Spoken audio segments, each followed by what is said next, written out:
Otherwise, everybody else is good. Thing went wrong, but also why Blair, or the channel Illuminati, was doomed from the start.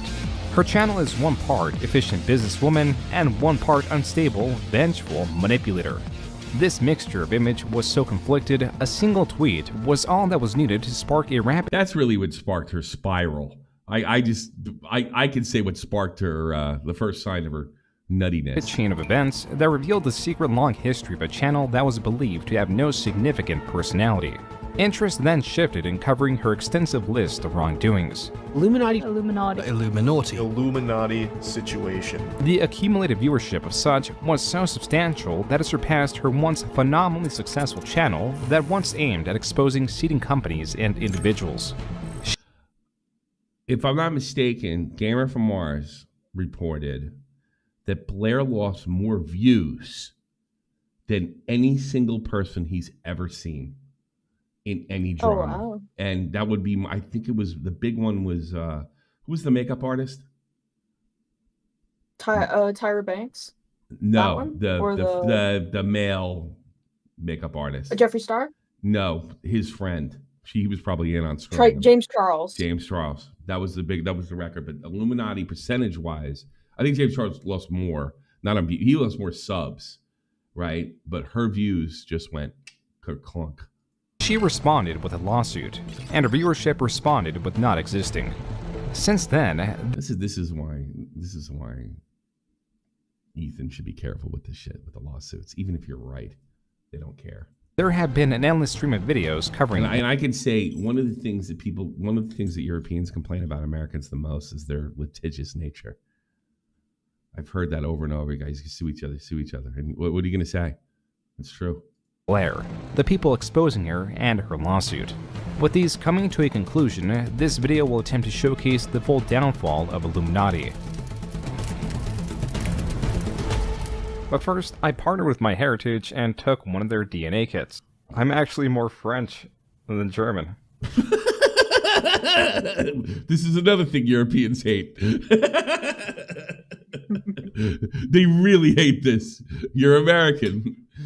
You're not Irish American or Italian, you're American. Oh no, that's the one exception the European side. You're allowed to be Italian American, but anything else, no. And again, nobody says they're English American. You know that? Nobody says they're British American. Nobody says that. They say everybody else. It's not as cool.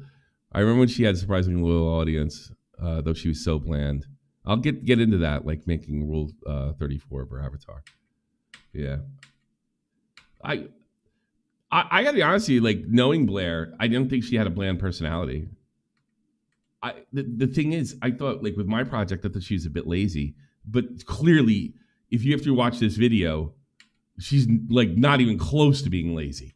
I mean, she was really business minded. She was grinded out. Oh God, yeah. Oh God, yeah. Here we go. Within the burgeoning creator space, there are channels that grow rapidly after posting a few videos. Nobody says they're French American either.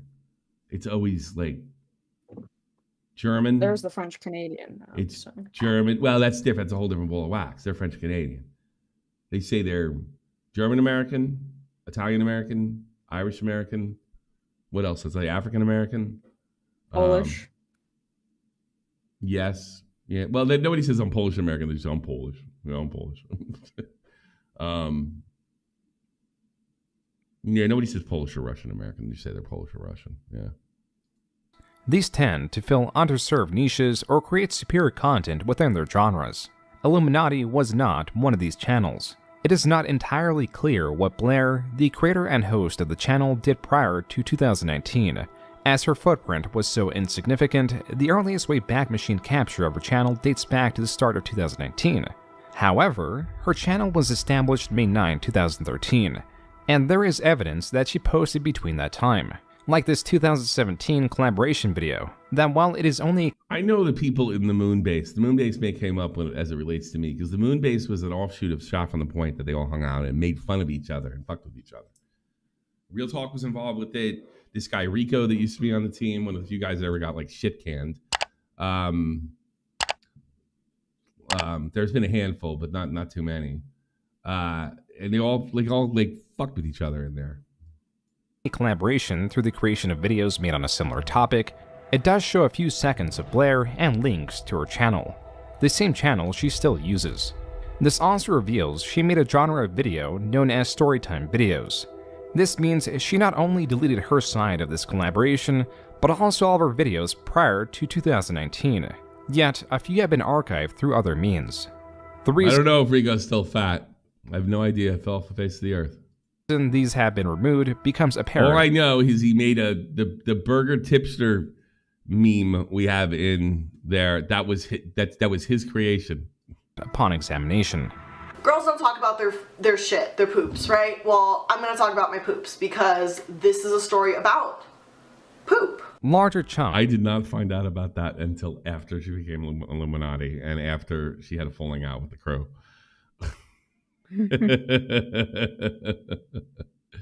Of this video cannot be shown uninterrupted as Blair has copyright struck channels posting it in the past, and it remains in the YouTube Content ID system.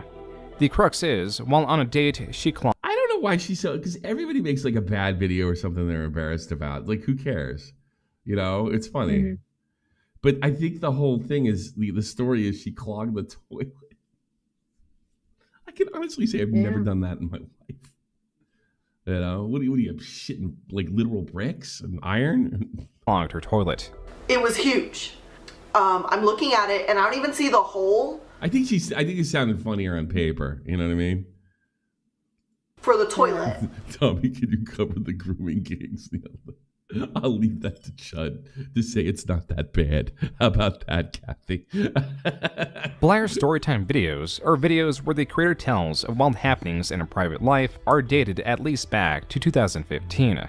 We decided to go out for a movie date, and the movie we're going to see is that new James Bond movie, Spectre, that's out. Spectre in the United States premiered November 2015. So I didn't know her until 2017, so this is long before I knew her. It was around this time that Sarah J. Warren also premiered. No, that's not true. 2 years later. I did not know who she was.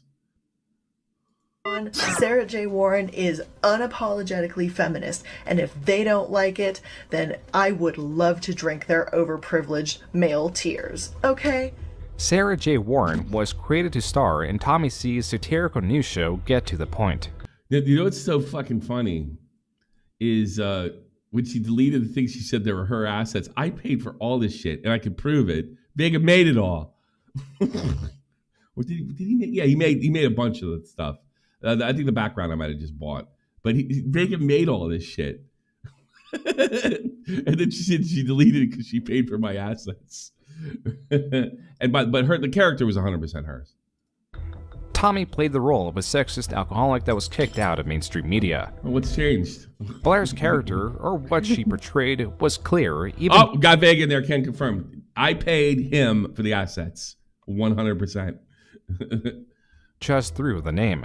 She was sort of the modern woman, annoying SJW.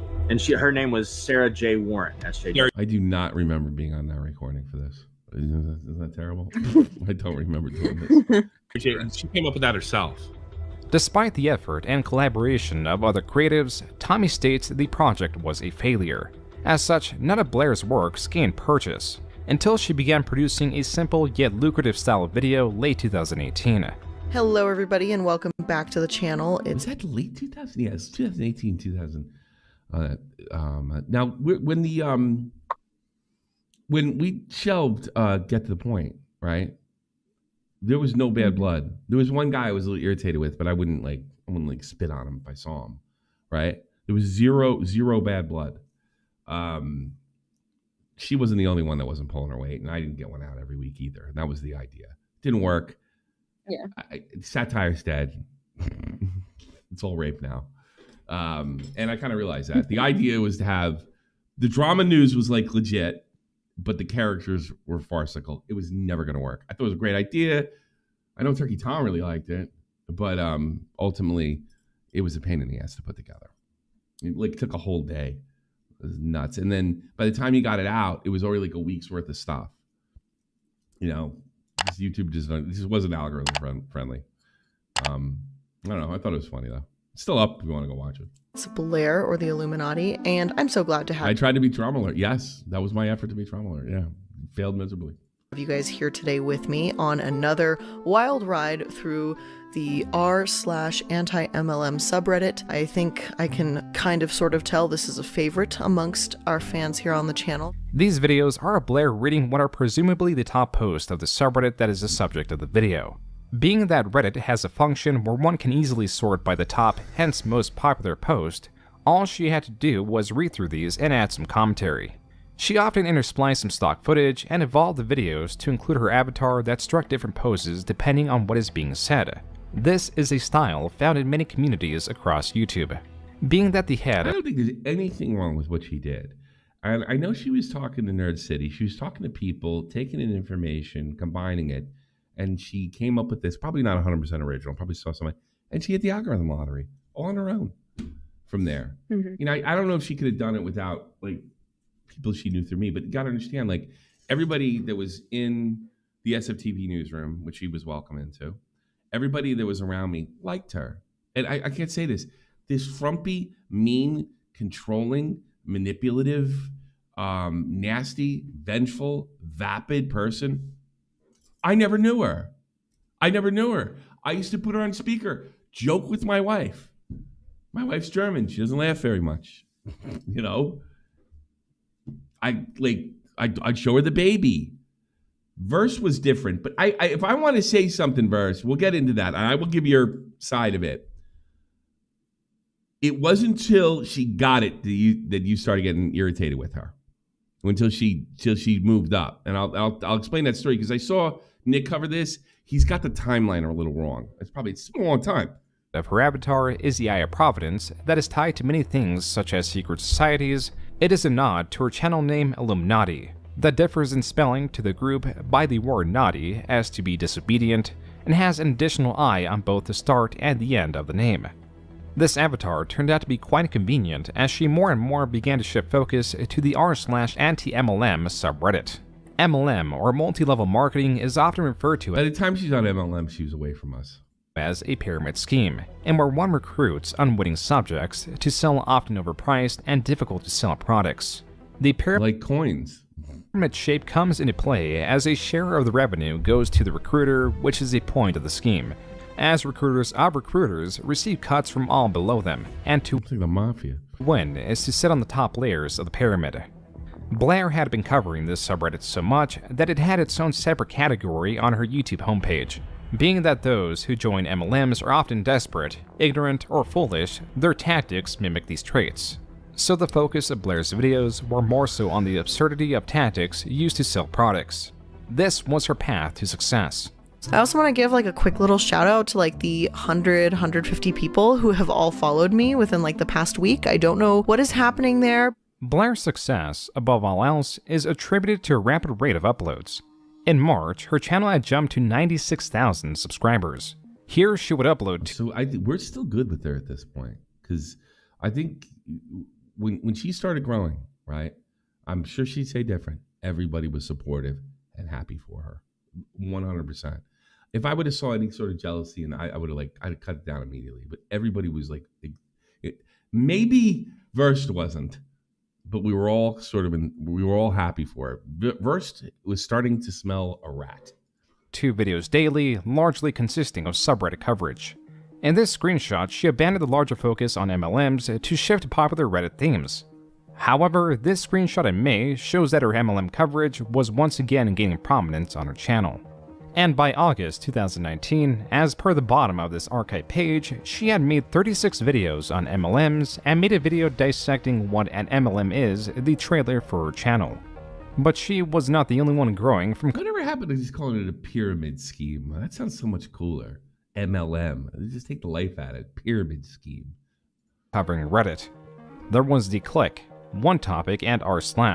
While many channels exist in this genre, these 3 are unique to Blair's story in that some would become friends, but eventually would all take on an adversarial role. r/, as many Reddit channels did in 2019, grew tremendously, yet few as fast. Though he had only started uploading in January of 2019, by February he was getting over 30 million views a month. This aroused suspicion. I'll say, this is, we didn't think any of the time, but this is where Nick comes in, and this is where I think Nick got it backwards. This guy r/ shows up, and she shows Nick and I the amount of subs they're making. And I had never seen anything like it before. Nick hadn't either, but keep in mind, Nick's kind of new at that time, right? And she's going this whole thing about how he's cheating the system or gaming or knows somebody and he's connected and what have you. And she wants to make a video on him. And I remember saying to her, and I think she eventually does without us. I think I remember saying, like, if you make a video on him, you're probably just going to piss people off. It's going to look like jealousy. But I had to admit, the growth that he had, like, over, like, a lot quicker than Blair did, was, it was wild. Let me play it a little more. But later she tells us he threatened her. Blair, during this time, took it upon herself to point out the suspicious growth. Without much more to go on than this almost unheard of growth, the drama died down. But what remained was the start of a history. One of hypocrisy, manipulation, and revenge. Her actions and her responses would repeat on wholly different people. This begins with Aithan's video. All right, this fucking guy. I'm going to stick up for her on this because I remember this guy being out of his fucking gourd. But going back, so she wanted to kind of bring Nick in, and Nick was all ready to help her out. Remember, we're all pretty tight, you know? And he wanted to make the video. He bought it. I bought it hook, line, and sinker too. 100%. I was like, yeah, we could do this video. But I remember she called me and she told me that the guy or somebody, and she thought it was r/, had threatened her parents, and they'd gotten her parents' docs. And I said, what do you want to do? And she's like, I really want this out there. I was like, well, here's what we're going to do.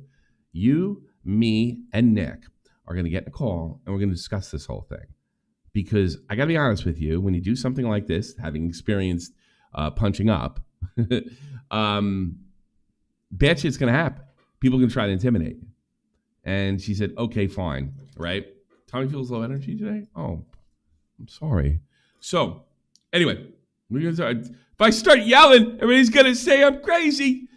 So anyway, we got her up, and she went through, I don't know the nicks and knacks on why she thought it was bullshit. I remember Nick was right behind her. And then I said to her, well, what about your parents? She's like, I really can't have them. They're old.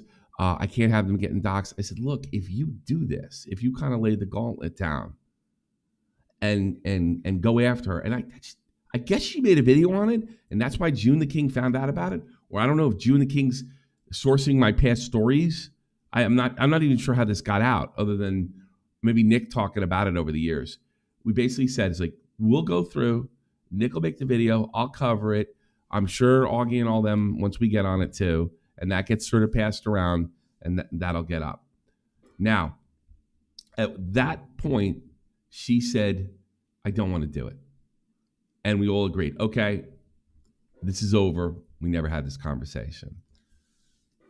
As this was building towards that phone call, Verst was starting to voice his complaints. I remember he made a comment about her, and it sounded dismissive. And I don't remember the exact conversation, but it was something to the effect of, what kind of problem? What do you got a problem with Blair? And he basically told me he thought the whole thing was bullshit. My reply was, you've seen that growth? Have we seen that? And he's like, yeah, it's been around. That's not nothing new. More than likely, it's an extremely experienced professional YouTuber. By that, somebody who knows the game, the algorithm. So because he was like, this thing that's going with r/ right now, and these, it's going away. This is one party, and YouTube's gonna tweak it, and it's not gonna be as lucrative, right? This is a come and gone. So he's the guy that identifies trends, and he came in and he knows exactly what he's doing to trip the algorithm. Maybe he bought a bunch of subs, maybe he didn't. This is still petty jealousy. And he's basically telling me that Nick and me should not get involved. This is petty jealousy for her. Go let her go. And I remember I was like really resistant to it because I was just like, oh man, I don't think Blair would do that. But later on, when me and Nick had the conversation, he's like, if you want to do this, you can change your mind. And then we've never had this conversation, right? And she said, I drop it. All that buildup, winding up Nick, telling me all this stuff. And then I'm afraid somebody's going to dox my parents. And it just was unspoken after that. It was the first, that was strange. And if I remember correctly, because remember, I'm keeping Versus conversation in the back of my mind. I may have even mentioned it to Nick at that point, because like Nick's not buying her bullshit. He's thinking it's bullshit. And we were like, I don't know. She still hung around after that. Me, Willie, and her had like drama video competitions on the second channel. That was fun. We tried to make the best drama video against each other. I think she deleted those, unfortunately. Yeah, another thing that wasn't her assets. And that was it. So this is the part, the timeline's not right on this, but I mean, for video purposes, it's probably better. This guy was her ex-boyfriend, and I thought he was a nut. I feel that I must state up front that for the last 2.5 years, I was involved in a romantic relationship with the YouTuber known as Illuminati. This relationship ended recently. That was my first problem with this guy. Now, she had been telling me this guy had abused her and all this other shit. I did take that with a grain of salt because she clearly wanted me to hate him. Right, but it didn't take long for me to actually hate him for YouTube reasons. Then released this video on April 19th, 2019, in where he admits to secretly recording a phone call with Blair. It was not illegal, as Colorado, in terms of calls, is a one-party consent state. I have seen your fucking Twitter and the bullshit you've been spewing on there. The harassment. You fucking asshat. The abuse. Because God knows why, because you're bitter about a fucking breakup because your cash cow fucking left you. Can't go on anymore. Aithan fails to pay. She's telling you to fuck off. And I gotta be honest with you, I'm sticking up for Blair. She wanted this guy out of her life. What she did, Jeannie, she's like, if he would write her something, she would get on the phone and yell at him and stuff like that. I was like, just cut him off. And she's like, oh, when he said one more thing that pissed me off, I was like, just cut him off. Right? Yeah. Abuse. I love how what a melodramatic asshole. This guy, from what I could see, and he was trying to get, I thought he was a total stooge, to be perfectly honest with you. This had no, and I noticed when Nick covered it, he's like, I can't remember whether this guy was an asshole or not. He was a complete jerk.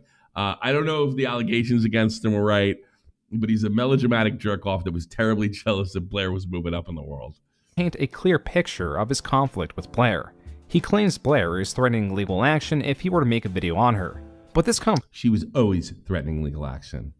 She came to Nick and me again to settle something. Like, I guess Keemstar made a crack about her having an STD.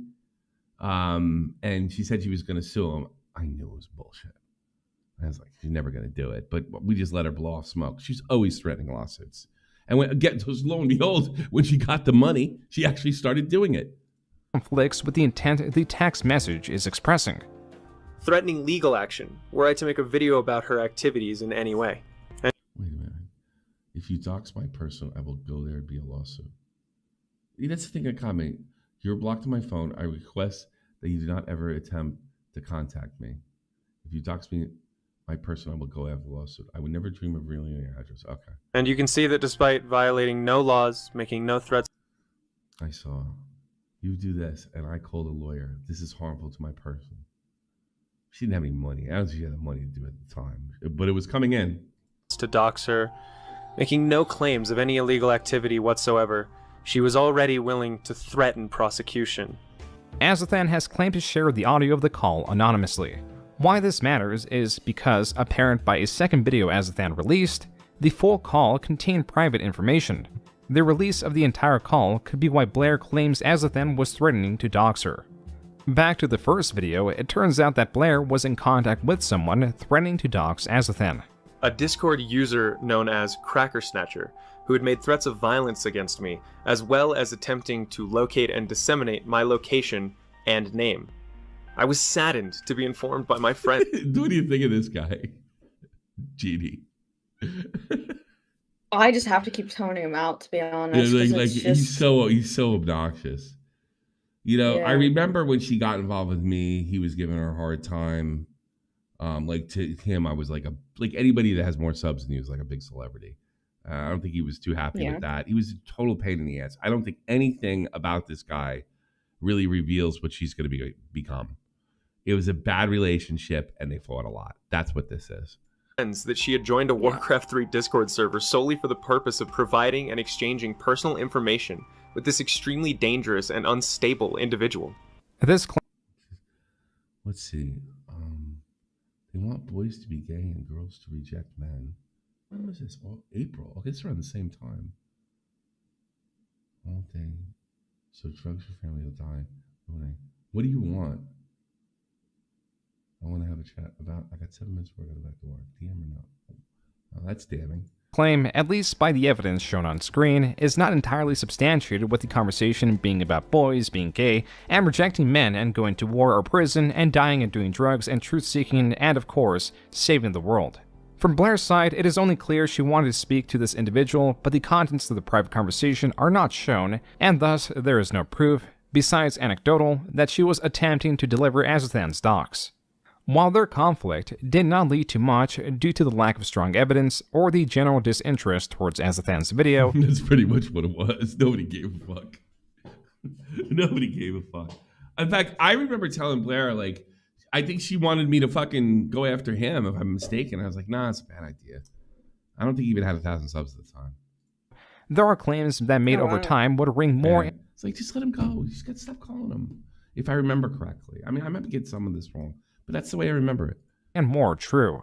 An early friendship with Fresh helped mold her content, but also led her to believe that anyone else utilizing that general framework was a copycat. I listened to endless rants about Misery Box, deservedly, Bumfries, and even Voicey here being nothing more than mediocre mimics of herself and Fresh. Which leads us to the original step she took into the commentary community. Her call-out video against r/, claiming that he was using viewbots. What fueled this was her anger at being so quickly outpaced by another channel. I gotta be honest with you, like, if that means she was lying to me at the time and still talking to him, I wonder if she was still sleeping with him. That's the thing. Like, they had one of those relationships. I always got the feeling that she was like going back, you know, maybe leading him on a bit. Blair later deleted her video on r/, but the jealousy of competing channels I don't remember that video at all. I wish Nick could remember. Nick didn't remember it either. I didn't know she actually ended up making it. What we did find out is she actually, the guy that was going to dox her parents, she would actually eventually form a partnership with her. Like, I remember it was like a year later or something. She's working with r/. She almost made us make a video on it. And I remember Verse telling us it'd be the biggest mistake of our lives if we covered that. And he was right. It was a damn good thing we didn't. Performing her or merely existing in proximity would remain. With a person so reputation-minded, one that believes reputation is molded with intent instead of forming passively, Blair knew she had weaknesses and quickly sought to remove them. Her history as Sarah J. Warren greatly conflicted with her new image of a compassionate, investigative creator who sought to expose the wrongdoings of companies. Yeah, some of them were privated as per Blair's request a couple months ago when she was going to sue Keemstar for saying she had an STD. So I cooperated and I privated the videos. But before she left, she deleted the private videos too. So that, to clear up some of the confusion on. Tommy explains how Blair still had access to his channel and why now only short clips of her time as Sarah J. Warren exist online. This is explained through a dense story of Tommy and friends calling an employee of Blair's obese, something he took He was mad. offense to, even though he partook in verbalizing similar comments towards others. This is the stated intent, one that makes it appear that she disassociated through compassion and not to hide her history. And it worked for the time being. And that's really what it was. She wasn't like, I'll give you an idea what the call was. No, she's not too big for her britches. She's fucking stupid. She's not cut out for this. That's something we can definitely say from knowing her behind the scenes. Yeah, because she freaks out when she makes these videos. Anything that takes any sort of like stress, any stress comes down on her, anything that takes brain cells is where she just fucking falls apart. Blair, in her efforts to remove her history, had only added more to it. While she had succeeded in wiping those old videos, these were replaced with Tommy C's testimony that they existed alongside her underhanded actions. The only one video that's the only one she didn't. She forgot she made me a side video that I put myself in, so she would have deleted that one too if she'd have known it. So that's the only the clip you see there is the only thing left of Sarah J. Warren. To remove them. What's more, she was now attempting to remove coverage of this. Shit goes down. We know about it. We talk about it. And then all of a sudden, I get a strike this morning on a video that was entitled, "Strike This Bitch." Blair, as later revealed, had not hit this video with a copyright strike. Rather, she informed an artist whose work was used to create the thumbnail for said video, and they struck it. This back and forth lasted for several months, yet coverage of her interactions seldom gained purchase, even as Aithan's new claims largely went ignored. So here's Aslan's tweet right here. When Illuminati told me that as a stripper, yes, I'm reading that correctly, she took clients into the champagne room and would threaten them with violence, lie to the bouncers about being molested, and have them beat the person up if they didn't give her more money. I kind of believe that. Yeah, I kind of believe that now. I would not have believed that then. Should have been the last red flag. Blair had... But that's that guy. Who the fuck knows? Made enemies. I could see her. I don't think she's above it. Within the commentary community. These sour ties hardly affected her new ventures and relationships, as by January 2020, she had a new partner known as Oz Media, who was also creating similar videos covering subreddits. Blair... All right, let's get into this. Now, let me just tell you a story. Real talk, Rico, what was her name? Failery. There's another guy who used to be a big fan of mine. I can't remember his name. Another guy, Real Talk's eventual wife, all met in Las Vegas. I get a call, like a FaceTime call, right? They want to thank me because the show brought them all together. At this time, Blair's piping hot, right? And there was going to be a big thank you, and I wasn't really comfortable about it, but you know, I total dick. So I take the call. There's other people there, like Vault, and I forget who else was there. To be honest with you, Vault's the only one I remember because he had the only interaction. But we can see the high side of the hotel room. I can see Real Talk. I can see Sam. I can see all these people.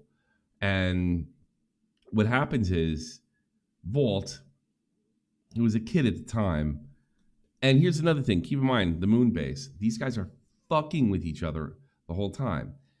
And Rico had showed us a picture of him probably about 10 years earlier, right? So we thought he was like a husky guy, right? He was pretty much, I would say, you look like kid behind the camera, That's like how big he was, right? So, like, we see him kind of standing behind the bed because you got to matter, like, the picture, where the laptop is in the bed, and he was definitely trying to hide his weight. But Vault, being a prick kid, yells, "Boy, Rico, you're fat! Oh my God, you're fat!" And they, like, Real Talk, Sam, Blair, everybody that was there. I want to say this guy starts with a D. I can't remember. Are just start fucking laughing, and it looks like Rico's like kind of blushing. I didn't think anything of it at the time, mostly because Rico was brutal. That was my experience with Rico. He was brutal, and he was brutal on Vault. Talking about blowing himself up and all the things. But that was their game in there. Maybe because it was IRL. I don't know. It was different. It's okay online, but it's bad to do IRL. There's another thing too that Rico sent us a picture that was very different, and Vault was just relentless. It got so bad. It got so fucking bad, right? That I told it, it's like, you gotta stop. That's fucking you gotta stop. This is fucked up. And I was like, Vault, stop, right? So that went away. Okay.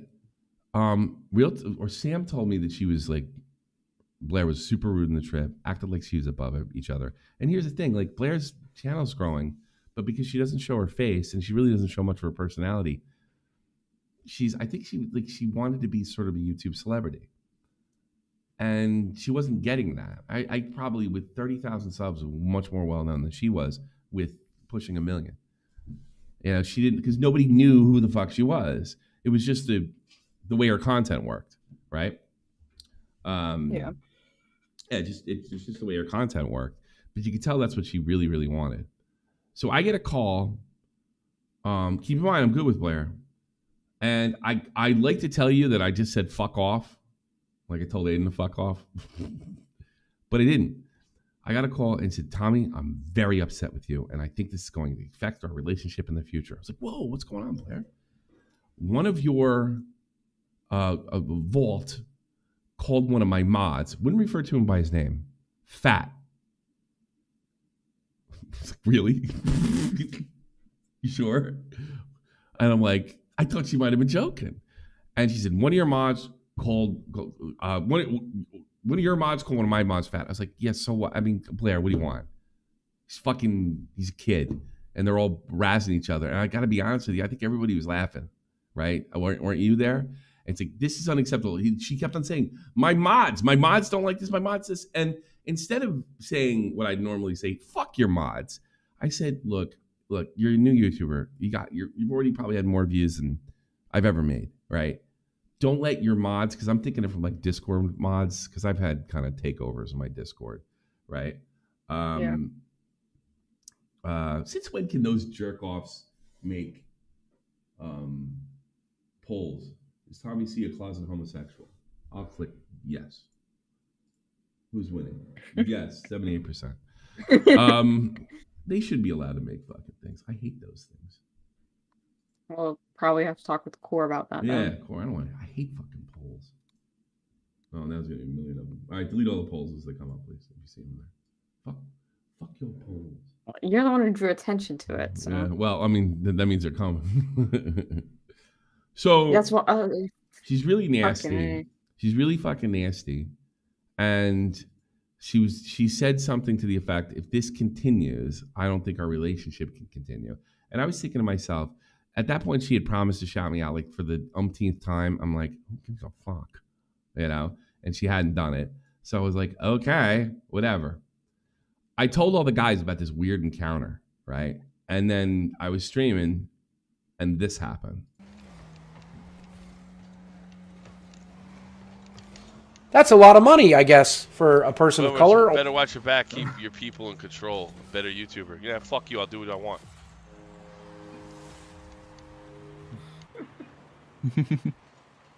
Rico.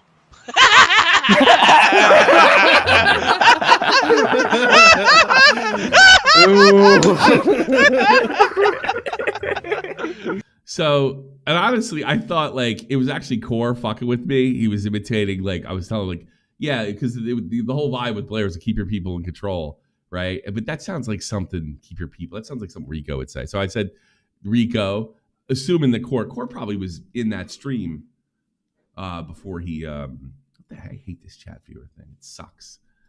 Rico was like in that stream when he must have been watching it, you know.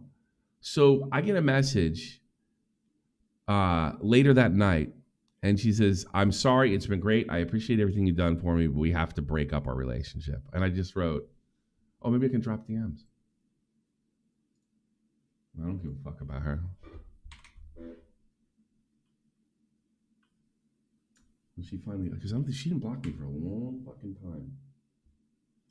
Hold on a second. Hold on a second. I wonder, because I don't know if she ever got around to blocking me, because I never wrote anything nasty to her. And I'll maybe just read what they say. No, she finally got around to blocking me. No, long gone.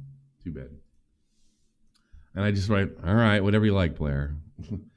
I went to bed, and when I woke up, and I had this really weird feeling, and then I went to, I knew what happened before I got there. They're gone. Mm-hmm. Then I decided to leak the story to Augie, as if somebody else leaked it besides me. Because I wanted to, Augie was going at the time, I wanted him to cover it, and then I wanted to comment on Augie's, it was a little deceptive of me. But I told Augie, this is a stupid fucking thing I did. I said, Augie, don't tell him I'm the leak. Make it seem like it's maybe somebody in my team or something like that. Which was like the stupidest thing I ever did, because we had never had a leak in the past. Not a single leak. The only person that has ever leaked that we could ever trace down for SFTP history was me. So I leak it to them, and they all start pointing fingers at each other. And I didn't want to tell them it was me because they were so mad. No, it was you. I know it was you. You're not loyal. It was you. I'm like, oh no, oh no, they're all fighting. Like, no. And I said, look, I got them all in. I said, nobody's in trouble. I'm going to let this one slide. And I said something stupid like, I know you're mad because she was our friend and you probably somebody just got really mad, which is complete fucking bullshit, right? Snaky Seeds battle, right? Yeah. So what I did, because I just wanted him to get it rolling, and then I got it rolling, and then Tipster got it rolling, and the whole system's up. It really didn't do much good, but she was on her way after that. But it did, like, when she caused, I gotta be honest, I could have never guessed the havoc she would cause in the upper ranks of YouTube. Never. I knew she was a snake, right? But I never ever thought that she would do what she did and just like constantly lie. So this really, from this on in, I don't know nothing. Oz Media and a few other channels such as The Click, Wonderstruck, and One Topic had joined in creating Sad Milk, a collaboration channel. There are more channels, but these are the most relevant to Blair. The content consisted of the group reacting to memes and the like while in a group call. As Sad Milk grew, Blair began shifting her own videos towards the ever-popular video essay genre. Though she stuck with the main theme, she gotta give her credit. She tried to stay. She kept it coming. You know what I mean? Of coverage of MLMs, her videos were hardly limited in topic. While her Reddit videos had her at 2.5 million views a month, her video essays doubled that. I remember, I'll never forget that. I've told this story before. She showed me her views for the month. It was the first month that she had. She said, "Tommy, how much money do you have coming in?" I said, "I've never got the kind of views, so I'm going to base it on what I make." Low end 7, high end 10, maybe more around between 8 and 10. It was 12. And that's when she told me, "I'm going to shout you out. I'm going to do everything. I can't believe it. Oh my God, I love you. Thank you." Another shifty YouTuber. In September, as seen in the Social Blade graph, her channel had lost 34 million views, likely due to the mass deletion of her Reddit videos. Though this new genre brought in far more interest, the consequences of this shift were large, but not entirely understood until several years later. Both the success and issues of such are boiled down to her rate of uploads. While nowhere near the pace of 2 videos a day she once had, Blair would still upload 3 to 5 videos weekly. While some channels opt to delve into subjects to get a unique perspective, refine the script, and fact-check all— That's who really, H-Bomber guy put the fucking nail in her coffin. All the claims multiple times, Blair chose to do none of this. Her videos were laden with mistakes and constantly removed. Comparing this Wayback Machine screenshot of June 17, 2020 to the videos found on her channel shows that 5 of these 30 videos had been removed. However, there are videos on her channel with massive mistakes that still stand. A different possibility for the removal could be copyright claims. In fact, June 2020 marks the earliest, if not the first time, she was somewhat accused of, not exactly copyright, but rather plagiarism. Coincidences happen, and I'm sure as a larger YouTuber, you're accused of stealing content from people you've never even heard of or seen before. It's happy, crappy, cruel mind, cruel world, whatever. So I get it if this message comes across that way. That was creator Cruel World Happy Mind. On April 23, 2020, she released her video on Tyra Banks. Then on May 20, 2020, she released a follow-up. A little over a week after, Blair released her video on Tyra Banks that is suspiciously similar to Cruel World's videos. Viewers informed Cruel World of this, which is when she messaged Blair. Nothing came of this. Until— Hey girl, so that video released on Tyra Banks is suspiciously similar to my video. What's up with that? Whoa. Till Blair decided to speak vaguely upon the drama in a podcast. This is that audio. I'm gonna try and keep it vague so I don't mention this person's channel. Yeah. But it's a very small YouTuber, and This is the Blair I started to know towards the end. Just everybody just have to get even, and that never went away. You know, even when she was losing lawsuits, it didn't go away. She DM'd me on Instagram, and she goes, "I'm just really disappointed because you're someone I look up to, and you copied my video, and I want credit." Right? So I didn't know who this person was.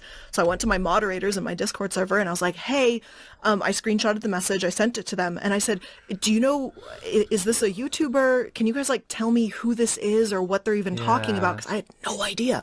Yeah. They come back to me. It's this small channel. I'll just say less than 50,000 subscribers at the time. And she sources me. She uses me as a source in her videos, for one. So I found it kind of funny. Blair's saving grace is she did not mention Cruel World by name. Obviously, the first thing I did before even looking at her videos is I went to look at her sourcing list, because I think that's really important, is what do you use? And she had 5 sources. You know, I have to use a pastebin document because I have anywhere 30 to 70 sources per video. Remember these guys on the podcast like, yeah. I mean, she got around all these like gay men. It was so weird, you know, and I never put her on that hand, but I got soy and gay men. I guess they're easy to push around. I don't play around. But she had like 5 sources. Modigan's captured. You know, one was Wikipedia, one was BuzzFeed, one was like TMZ or something. Oh my god. The most, you know, oh god. Yeah. What's funny about this, she would be even more lazy with her fucking sources.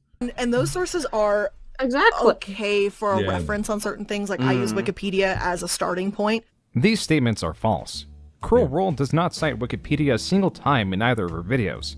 Going to a Wayback Machine screenshot of Wikipedia of May 2020 and cross-referencing the sources in the video's descriptions shows that not one of Cruel World's sources are actually found on Wikipedia. Moreover, though Blair inflates her sourcing list to averaging 30 to 70, it often hovers around 20. And looking at Blair's sources for her Tyra Banks video reveals not only her citing Wikipedia, but also citing 4 of the 6 sources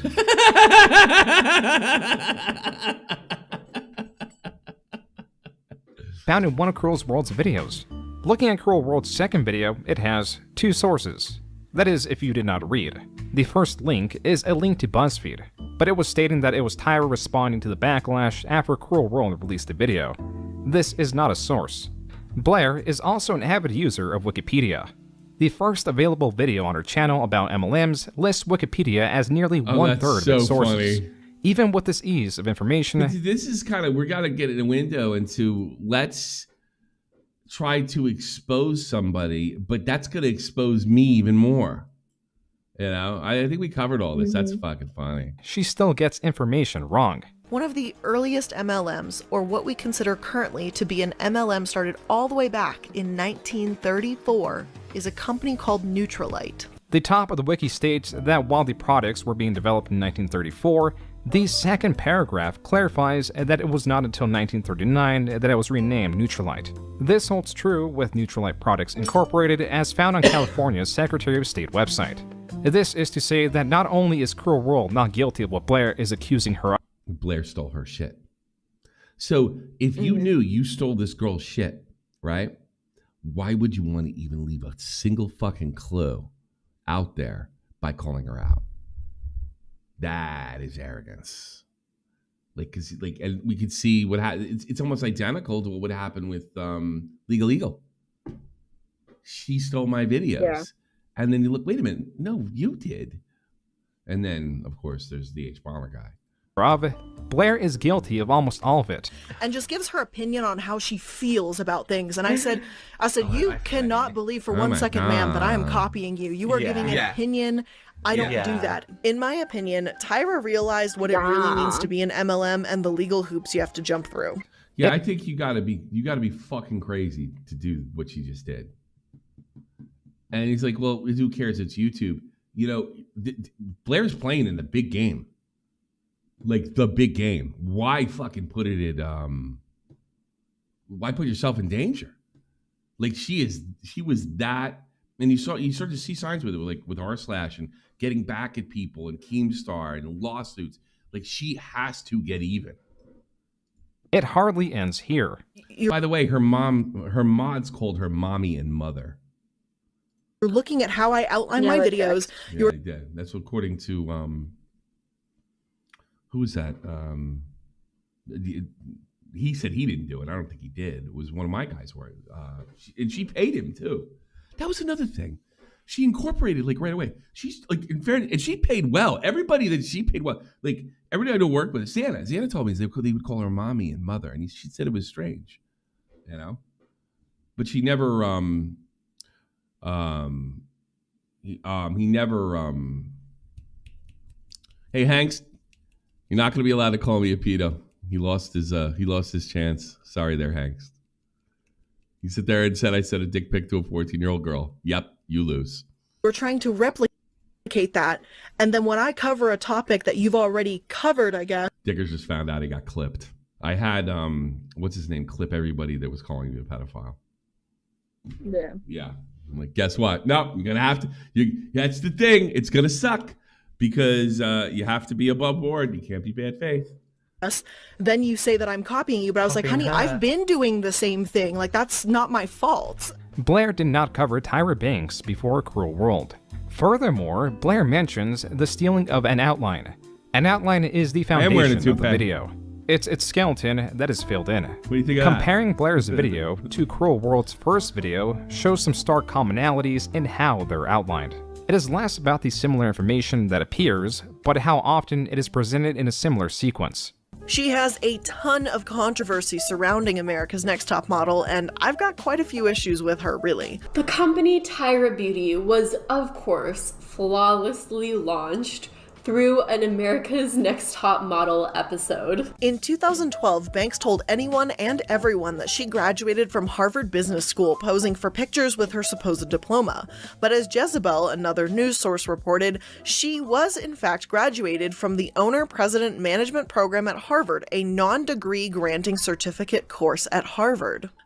Okay, I just had to talk about this. In this video and also online, Tyra talks about her Harvard Business School graduation. You blew it, Dickers. I was gonna let you call in. Sorry, you're a bad faith loser. Sorry, you missed your opportunity. Send your friends. But this is not the Master's in Business Administration degree that Tyra received. In fact, she only attended a course called the Owner-President Management Extension Program. That's not part of the school's master's degree. The Why I Started Tyra Beauty commercial or recruitment ad or whatever you want to call it is a classic MLM stuff. But the most upsetting video of all of this, I have to say, is Tyra Banks's video of why I created Tyra Beauty. It could be a coincidence that many of these videos were presented following one another, but videos like these can be presented vastly different. It can start chronologically, starting from Tyra mentioning her mom, or even customer reviews to foreshadow the disappointment.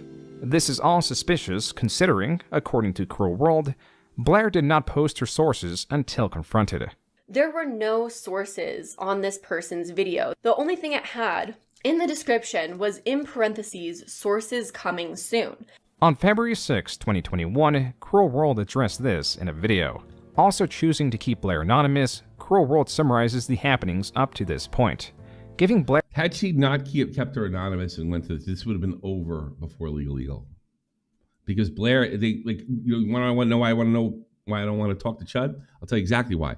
Because Blair got her in and said, okay, I want to talk about anything. If you don't talk about anything, we'll leave it alone. And by the way, those guys that shot from Point, they're all misogynists, and they made fun of the fact that I had a, what was it? Not an abortion. What's the other one? She had miscarriage. Yeah, they made fun of the fact, which was just a blatant lie. Nobody knew she was pregnant. Nobody made fun of her miscarriage. After she bought that shit and didn't work with us. Could have got rid of Blair years ago. Blair the benefit of the doubt, writing off these similarities as a coincidence.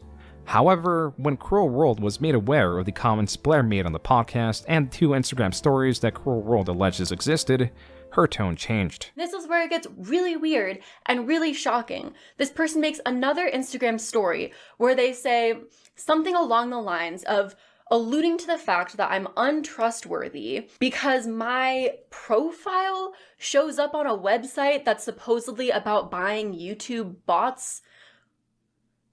The indirect nature of this confrontation thus far has made this confusing. The lack of sources make it difficult to follow up on Cruel World's claims. But what she does present is enough to piece together how this ended. First, Blair was alluding to doing a debunking stream. Then by February 8th, this tension was aired out. It was made clear that Cruel World was talking about Blair and vice versa. Blair, in a message to Cruel World, claims that Cruel World was responsible for ripping the veil of the previously obscured conflict. But Blair extends the olive branch by asking, quote, "Is there some common ground we could find?" Bingo. Bingo. This is why I won't do it. Right here. This is why I won't do it. Because it's insincere. This, unquote. After a 3-hour-long phone call, the issue was resolved. Blair states she would not go forward with her livestream, and in return, Cruel World would be, quote, removing her part about me and a video she recently... I'm gonna try to get the goddamn fucking... I hate the fact that I can't... This thing dies all the time. I do. I fucking hate it so much. Let me just reset that bitch. I hate it. I hate it. All right, connected, supposedly. There we go. Did, unquote. This is the video in question, and that section is indeed missing. It is now only found archived through videos dissecting their conflict. This story, the way it was all going on without the knowledge of viewers, only for it to be all revealed and blow up spectacularly, would repeat on a far larger scale. It would involve more people, have far worse claims, and damage virtually all those involved. This upcoming conflict, where Blair is at the center, will not end with reconciliation. This begins with Sad Milk.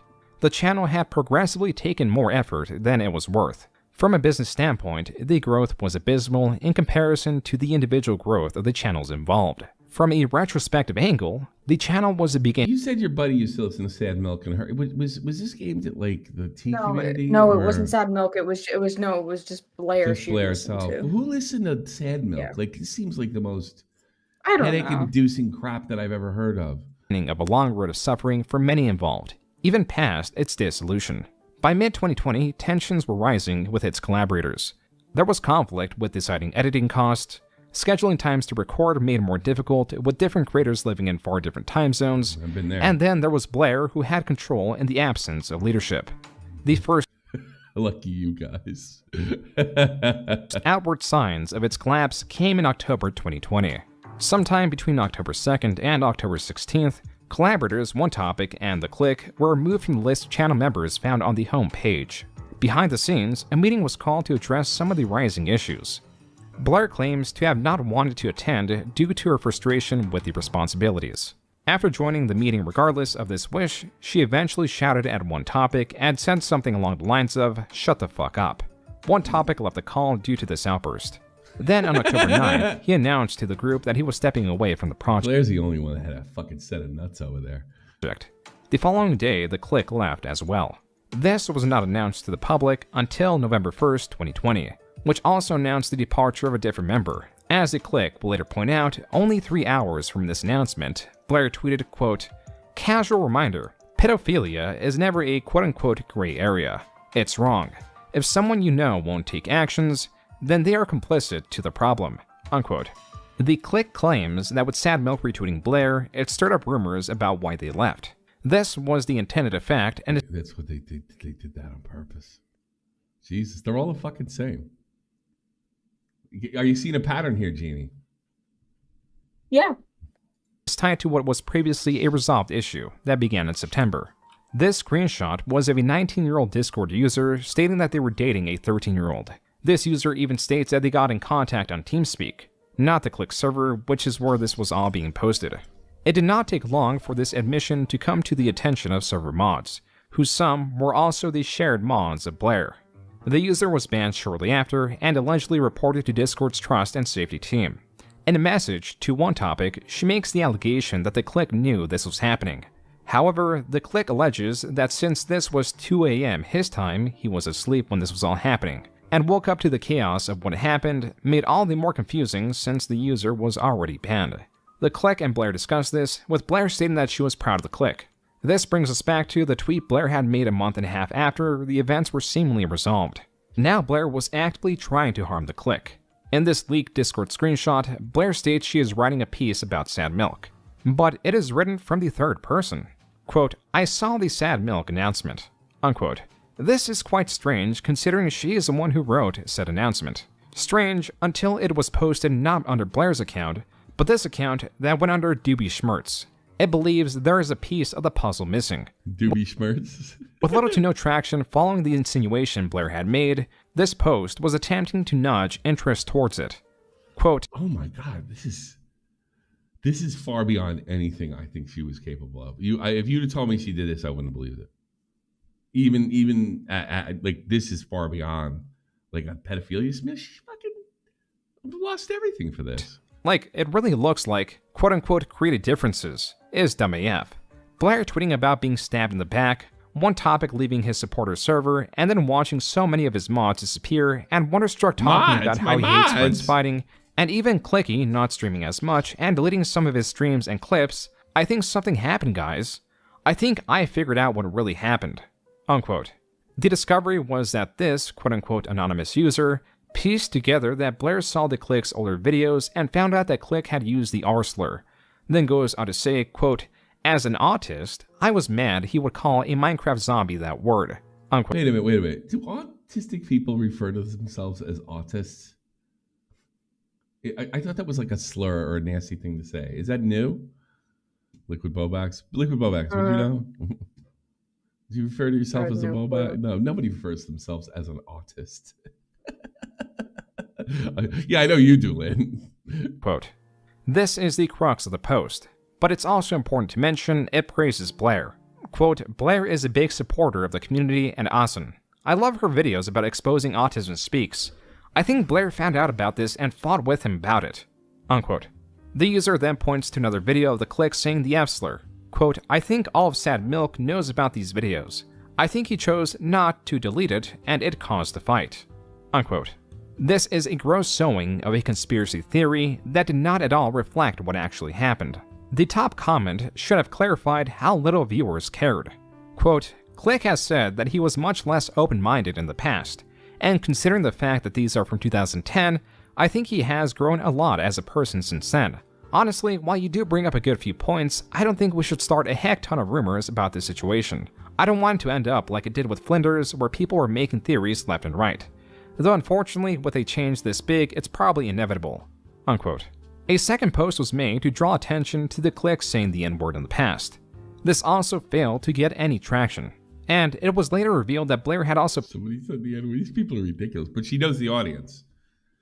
Like, I don't think that would have worked in Augie's community. They would have made this person a hero.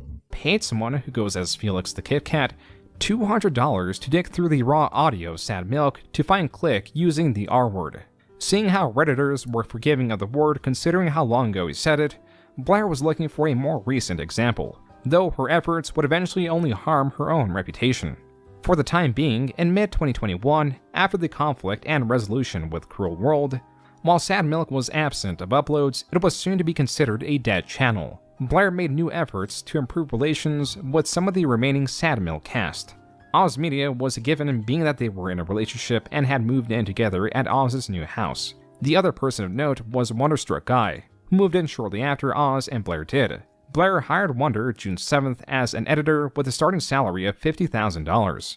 His role was not under Blair's main channel, but her second channel, iilluminaughtii, a channel that mostly hosted clips of her live streams. There was not much work for Wonder to do during this period, a fact that displeased both Blair and Wonder. In this mix were plans for Wonder to become a tenant of Blair's, though those never— That's the thing, like, he doesn't strike me as somebody she would be attracted to. I mean, he's kind of like, look, dress the way you want to dress, carry yourself carry yourself the way you want to carry yourself. But I mean, I couldn't, just the way I knew her, I figured she was dating guys that like over 6 feet or something like that, and like muscular, maybe even chubby. That's the hand I put her on. And these guys that look kind of, I'm not saying they're bad guys, he's kind of weak. Never materialized. But the BMW did.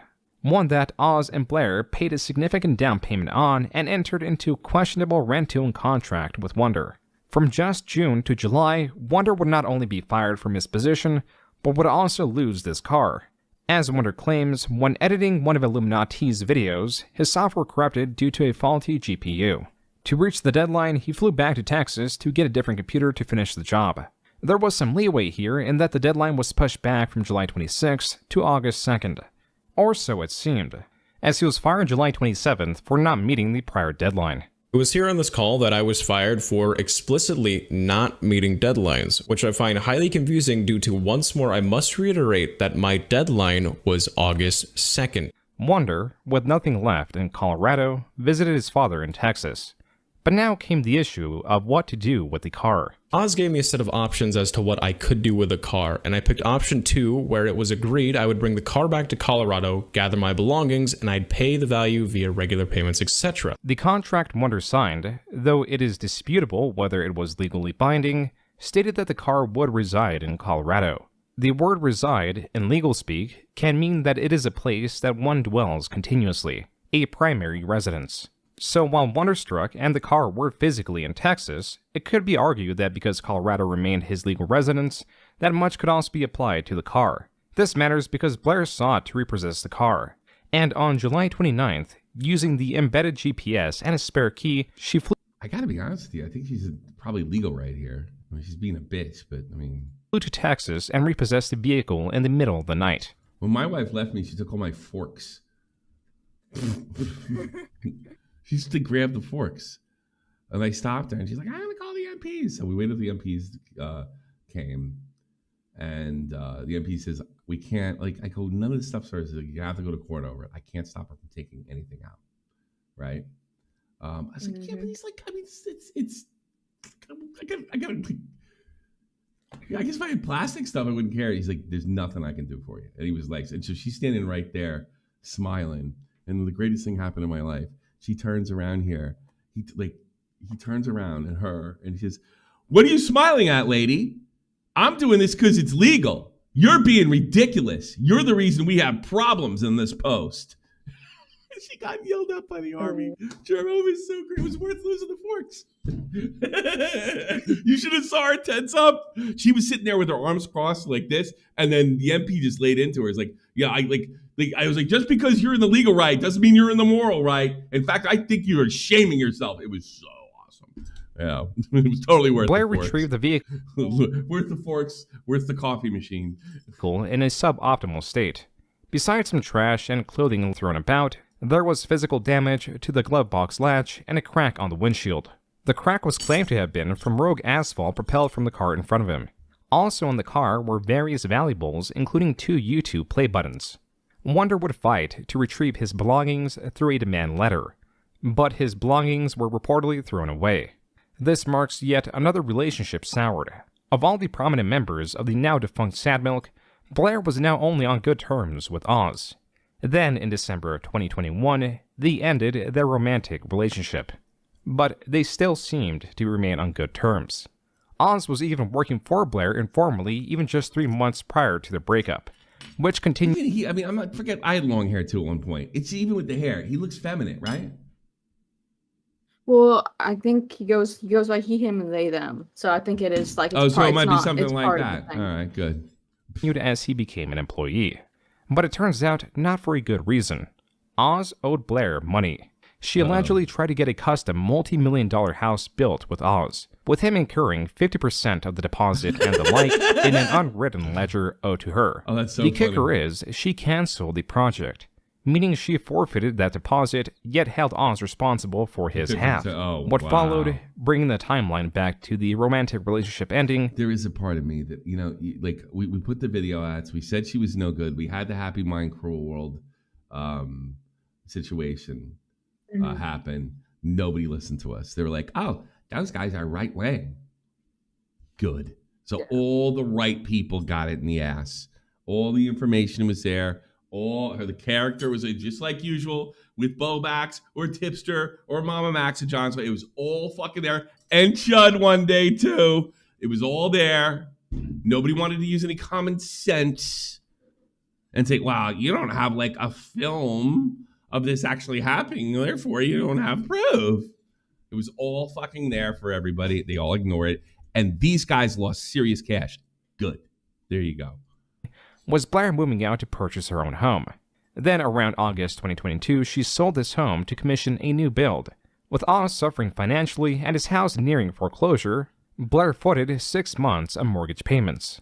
This was added to the unwritten ledger until December of that year, when Oz signed documents that recorded this debt as liens against his house. This matters because it gave her the power, if she wanted, to foreclose on Oz's house. It is also alleged that Blair told Oz that signing these documents would mend their relationship. By January 2023, she had moved out and moved into a rental while she waited on her new house to close, though she left some of her belongings to be big lonely house retrieved later. It was then that Oz accessed her computer and found out that she was seeing someone else. It's difficult to ascertain what type of relationship they held, as Oz told a different employee of Blair's that she cheated. Oz even reached out to Wonder to inform him about what happened. These documents, as have been shown on screen, were retrieved, highlighted, and censored by the channel Mad Catster, who redacted larger sections whether due to personal information or the severity of what is being stated. You know, when I first read the details of this and... You think she went left because the LGBT crowd was kind of attracted to her? You know, I mean, people don't believe that people could switch their politics just for YouTube. I watched it happen at Gamergate. I watched it happen now. She was not, I wouldn't say she's a right wing, but she was not left wing.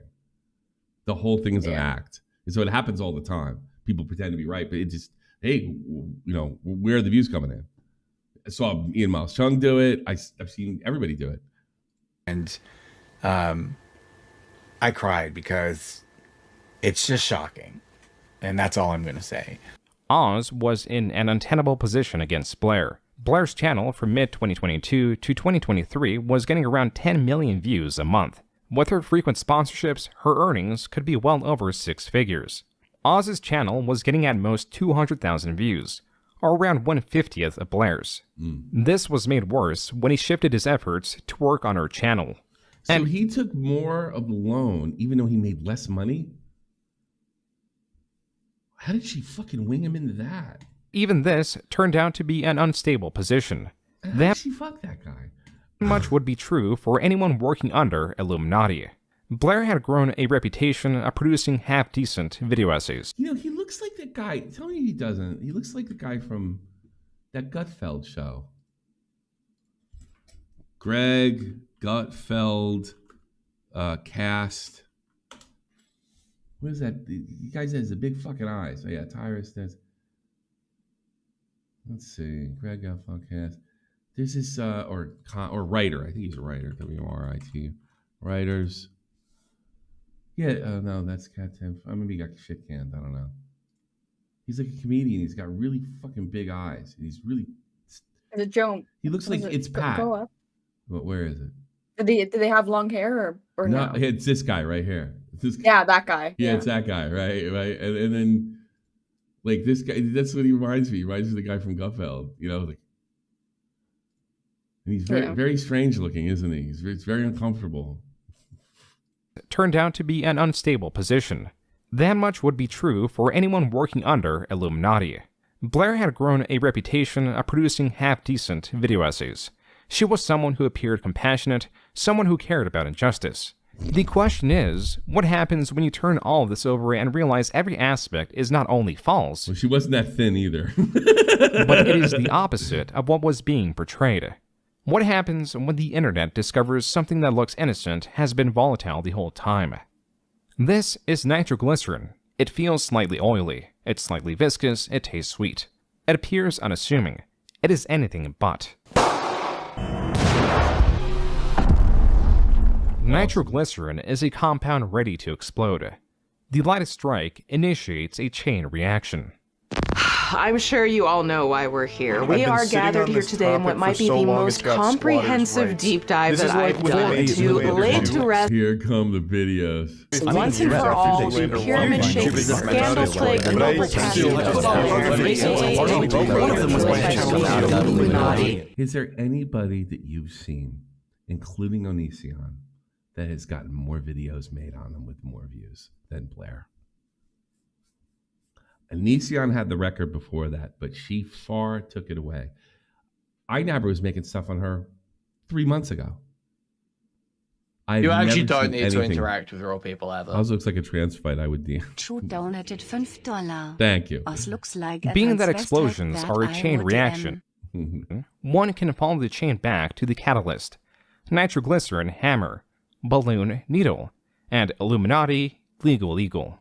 On April 20th, 2023, Blair tweeted, quote, "Not at legal editors broaching my editors to take my video style, and when they didn't give up the info, they literally copied it. And BTW, I have the messages from my editors and found an email from them too." And this is the same thing as Happy Mind Cruel World, the exact same behavior. This is going to expose her, you know? But this time, she's not going to be able to go, oh, let's talk about this privately. It's not going to work. Just changed the color from purple to blue. Huh, interesting. The nitroglycerin bit was a bit much. You know what? I really got spaced out during it. It seemed ridiculous. Now that you mention it, I probably said, yeah, that was probably the dumbest thing I've ever seen on Joon the King, who I like very much, by the way. That was dumb. Unquote. Below, Blair posts the email in question. Except, the email is asking about how to make lighter colors stick out. It was not even the same effect. Beyond these tweets pointing out how this is a non-issue, there was Legal Eagle's tweet stating that his channel had been using those two styles before she did. In his second tweet, 7 minutes later, Legal Eagle responds, quote, "I think this is a misunderstanding. Maybe don't assume ill intent next time?" Unquote. This was all it took. Popular content creator H Bomber Guy responded with, quote, "I take plagiarism." I didn't know that. April 20. So he responded first to this? So that how, because the video didn't come out till what, last year, right? Or like a year and a half ago. Well, there's that, but he did his own. He made his own video on. Was he Illuminati already as well. keeping his eye on her before he did this? Yes. Oh, he was. Okay. But I remember once she did this, a bunch of video. This was getting reported all over the place. Before H Bomber Guy, I want to say H Bomber Guy took her on anywhere from 6 months to a year after this. Look up that video if you could, the H Bomber Guy video. I'd love to get a date because this is April 20th, Hitler's birthday. Plagiarism really seriously, so I am interested in an explanation. What exactly is wrong here? Unquote. Professor Hugh Fudenberg. Professor Fudenberg has long been controversial. A man named Hugh Fudenberg, a former immunologist who... She just talked over somebody's documentary. By the way, she's not the only person I've seen do this. ...has been long controversial. In 1989, he was caught up in a... 6 months later. What's that? December 3rd, 2023. 6 months later, 6 months to a year. Yeah, that's what I thought. Because I remember, like, boy, Blair can't get a fucking break when anything dies down. This guy just slams her. Bizarre lawsuit involving the Food and Drug Administration, which told him he had to stop injecting his autistic child patients with blood products. In 1989, he was caught up in a bizarre lawsuit with the Food and Drug Administration, which told him he had to stop injecting his autistic patients with blood products. That was from Blair's video on vaccines, spliced in with Brian Deere's documentary, the one she plagiarized. The way that's plagiarism, like fucking to a T. H Bomber Guy discovered this was there's a lot of one of the things that H Bomber I was a little surprised with internet history or historian. That surprised me, but I think there's a lot more plagiarism than we know about online. And I bet if you picked out like the content machines, that's where you'd be easiest place to find them. Was when he was making his own video on the subject, and while doing research, and like just her luck, like he's English. He probably saw that fucking, and she's older. I think he's in his 40s, right? So he probably saw that thing in '89, just remembered it. Wait a minute, I've seen this before, you know? Found that he had already seen her I bet that was an English-only documentary. He's 30. He's 32. He's 32. So. I thought he was Medicare. Yeah, H Bomber Guy. Oh, so he must have been hanging around Medicare when he was young, because Medicare's over 40, right? Yeah, he was tight with Medicare, from what I understand. So I assume they're the same age. Video, because he saw Brian Deere's documentary. He had been holding on to this information until now. This chain reaction led to The Click, Wonderstruck, Ozmedia, and One Topic, all making Twitter. Yeah, all the heroes coming out when it's easy. That's how it usually goes. The heroes come out. It's hard to be first. Threads about the dissolution of Sandmilk and Blair, exposing her manipulative tactics through spreading of rumors.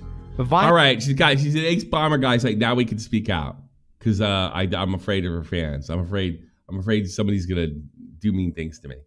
For control and attempting to pit one against each other. Wonderstruck even posted a photo of a room captioned with, quote, and by the way, she's a slob. I wouldn't have put her on that hand either. But I do remember one time when she sent me a Get to the Point, you could tell that the green screen was like wrinkles because you can use a cloth for a green screen. I have myself, but I used to iron it, but you could tell by looking at the background that it wasn't ironed. I remember that. She lives like an actual monster. Her home is a mess. Like hoarder's bed. Unquote. Looking back at her social blade during this time, she had only lost 20,000 subscribers from April 20th to the 26th. You can recover from that. The former Sad Milk cast made their tweets from the 23rd to the 24th. However, Blair posted a response video on April 28th. On her social blade were the following days. She had now not only actively put a magnifying glass on her previous poor actions, she had also flat out lied throughout the video and made her case. What do you mean? I ironed my stuff. What do you mean? I was in the army. I had to iron my fucking Class A's. It's worse. The first topic was her apology to Legal. Then she moves on to H-Bomber Guy's evidence of plagiarism. If my wife doesn't do it for me. Which she refutes. This is only... Then I send it to Jeannie. Yeah. 8 minutes into the video. The last 36 are on the former cast of Sad Milk. Here she apologizes for screaming at one topic. Then, when discussing the click, she uses her entire hand. And I ironed my green screen, by the way. She talks about the click using slurs in the past and possibly present. The predator that was banned from his Discord. Not liberal enough. Not woke enough. And let me be abundantly clear here. I am not trying to accuse the clique of pedophilia, nor do I have any reason to believe that he could be a pedophile. However, Jesus Christ. Cultivated an environment that was a breeding ground for inappropriate behavior with minors to occur. Next on the chopping block was Wonderstruck. She brings forward their history while not mentioning her intention to be this video still up? Be his landlord. She discusses how she repossessed the BMW, talks about the conflict between them and their dogs, and stated he was fired for not meeting deadlines. I can do this! While also not mentioning he was fired before his deadline extension. The last bit about Wonder airs out his mental health with the angle of showing it out of concern, and then she addresses the images of the messy room. Furthermore, the photo he shows is a photo of a room that wasn't lived in by anyone in the house. Finally, Blair discusses Oz, disappointed that they could not mend the relationship, and while grateful at all that he had contributed and the memories they made, she expresses that that ship has sailed. I am disappointed in my behavior, and I hope that I can learn from all of this. I want to own up to my faults and take responsibility. She would launch into like a million lawsuits after this, making it worse. That's great. For my actions. Furthermore, I want to take responsibility for my own involvement with a crowd I am happy to no longer associate with. Sad Milk. The invested time, money, energy. Everything had its returns paid. She probably thought to herself, this will put them to pasture. This will be over. This will be done. They're fucked. I guarantee you that's what she was thinking. In Rada. As Blair had escalated this drama to YouTube, the former members released responses to this in not so quick succession. Yeah, and now it's a content mill. She's created her own content mill. On May 2nd, the clique uploaded his response, clarifying that he was asleep when the predator was banned from his Discord. His lack of understanding of the culture around slurs in the English language, and Blair's part in it all. Before we move on, I'm just gonna point out some funny hypocrisy. She said she would never be friends with some— This is the only guy that was close, like, did she sleep with this guy too? He's the only one that was close to a man. someone that used that language. Yet she regularly played games with me as a friend during this time, where I allegedly kept on saying these things. Which one is it? I don't think you can have both. Revealed in this video was not only Blair's actions of paying an employee $200 to find instances of click saying slurs, but also her alt account attached to the campaign. Technically asking them to leave, I guess. It's probably worse. Going back to the rumor machine, here's the same chat room again. Here is the same account, Dubishmertz, on Twitter. This was an account I remember distinctly from 2020, 2021, that was relentlessly harassing myself, my friends. It's fucking Blair the whole time. That's so funny. My colleagues, my streaming colleagues, past colleagues, ex-Sad Milk members, community members, you name it. You name it. On May 11th, Wonderstruck released his video, which was more than twice as long as the clicks. It was What is with the fucking hair, really? Here that he discusses his history with Blair, from Sandmilk, moving in with her and Oz when they were together, to eventually trying to become her tenant, to him getting fired and getting the BMW repossessed, and more recently the airing out of his mental health. It is important to note that Blair also stated that Wonderstruck was fired because of an inappropriate forum comment. And the comment I made was supposed to be grounds he called somebody fat. For termination. I'd like to reiterate that means a total loss of income to a person. This was along the lines of the comment that I made. If I could be an animal for a day, I have to be honest with you, all you guys should be ashamed of yourself. To let, you had no self-respect to let her push you around like this. This could have been nipped in the bud, but none of you had any nuts to stand up to her. I would be a furry, and my favorite food would be ass. Before ending the video with an interview with Oz, Wonder clarifies how messy Blair was, and that the one photo shared was and not. I gotta be honest with you, that's just funny. It's got nothing to do with shit. Of an isolated. And she did all this bad shit. She took my car. She abused me. She fired me over a stupid comment, and her room's a mess. Incident. These are the living conditions of Oz Media's home after Blair moved back in. Conditions he was embarrassed by. Boxes, trash, cups of mold, all sent to me again 2 years after I left Colorado. I even remember on my 22nd birthday, I had asked, like, hey, can we please get like the kitchen and living room cleaned up so we actually have like a space to exist? And that was like my birthday present for that year. While there were no additional response videos in May, coverage of Blair had picked up tremendously. She was kicked out of one of the podcasts she was part of and made a community post stating that she was taking these allegations seriously. By that, she means sending a cease and desist to Oz and Wonderstruck. In June, One Topic made his own video on Blair, which was comparatively short. It's fucking fundraisers. He's doing fundraisers on Illuminati. I remember this is like gold. You didn't even have to know her, be connected to her to get Illuminati money. This existed more so to corroborate the other stories and establish his own. The key point is corroboration. Blair had her claims against the former Sandmilk cast, but the Sandmilk cast had their own retorts and painted a clearer picture of what Blair claimed, and directly and indirectly supported one another against her. As possibly her only defense, she continued action on the legal front, filing a civil protection order against her. Fucking last name is totally fucking public. If you write it in Google, just write Blair and it auto completes. I don't know why. But you know what? What June's probably afraid of is they'll go after private information. It wasn't him who blocked it out. It was a previous YouTuber who covered it. So he was just taking documents. Yeah, but I mean, she told me her last name. She said it. I mean, and Oz and Wonderstruck, which failed to go through. It's one of the things you could do. You be real quick. Tell people your last name, and when they use it on a YouTube video, try to take the video down. You know. Blair later tried restraining orders, which also failed to go through. Still in June, Cruel World released her video covering the aforementioned videos on Blair and her own history with her.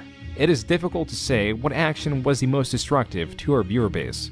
That's something I want to see. What's his name? Happy Mind, Cruel World. Is that right? Is that what it's called? She said something to me that I want to see. Sounds like that, yeah. Yeah, Happy Mind, Cruel World. Let's see, Illuminati. Let's see what the last one. Fall Illuminati is a year ago. She said something very nice to me, if I remember correctly. Did she? Did my story cease and desist? Clicks for so sad. Mark, legal eagle. Blair. She made how much money did she make on this? 1.5 million. My story cease and desist one. But she said something to me in here, which is kind of cute, but it's only for a second. But I don't know the stamp, so I think it was at the very end. Let me check it real quick. Transcript. Yeah, we're doing this one real quick. Or not. But she said, she was like, I was telling Verse, he's like, I don't like her. I was like, why don't you like her? It's like, well, she's like super sensitive. I was like, I think she's one of these people that give up all the vibes of being a phony and isn't, because she was like really apologetic to me when it wasn't really all that necessary. I'll be honest with you. But I can't find it. I wish I knew the timestamp. I should check. Well, check the transcript, as I've told you. Oh, yeah, that's right. I hate this thing. I can't figure it out. Transcript. Yes. Okay, we're getting it now. Getting searching now. Hold on. Okay. I always forget. I forget this thing. All right. Then I go Control F. There it is. Here it goes. Only 15 minutes in. Hold on. Can I just? All you have to do is click on that, right? Well, it looks like it was mentioned 16 times. Oh, really? Roughly. There might be more, that's why. Okay, here we go. Hold on. Collaborated with different YouTubers. Most And the guy, her eyes freak people out. Not that there's anything wrong with them, but they're just very big. notably Tommy C's news channel SFTP, where she played a character called Sarah J. Warren. The letters of her name spelling out SJW, which is supposed to stand. You know what it is? Like, you see the move that Blair did with the glasses to do that whole thing? You know, you didn't really, like, she was kind of a born actress. And I remember she was never as good after her pilot. Her pilot was hysterical. I can't believe we lost it, right?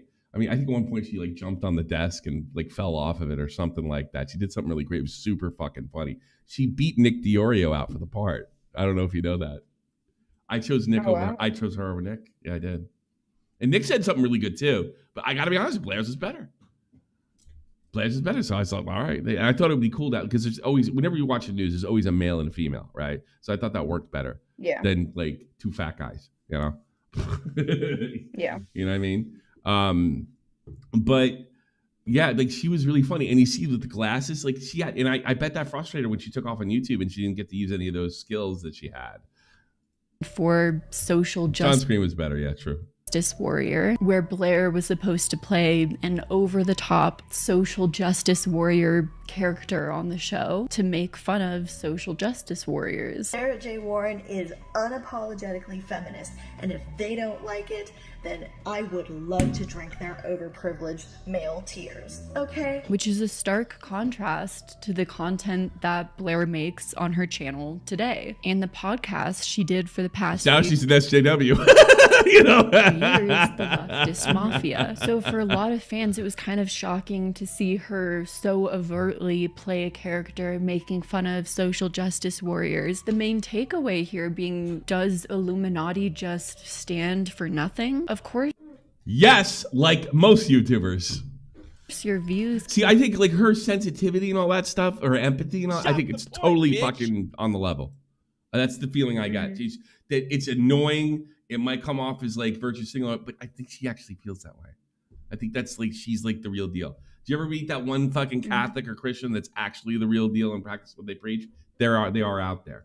Change over time, but when it becomes a pattern where your views change just to fit your platform and brand whenever it benefits you, it's just you not standing for anything, which is the complete opposite. Me and Augie should have had 1.5 million. We get the story. It doesn't pay to be first.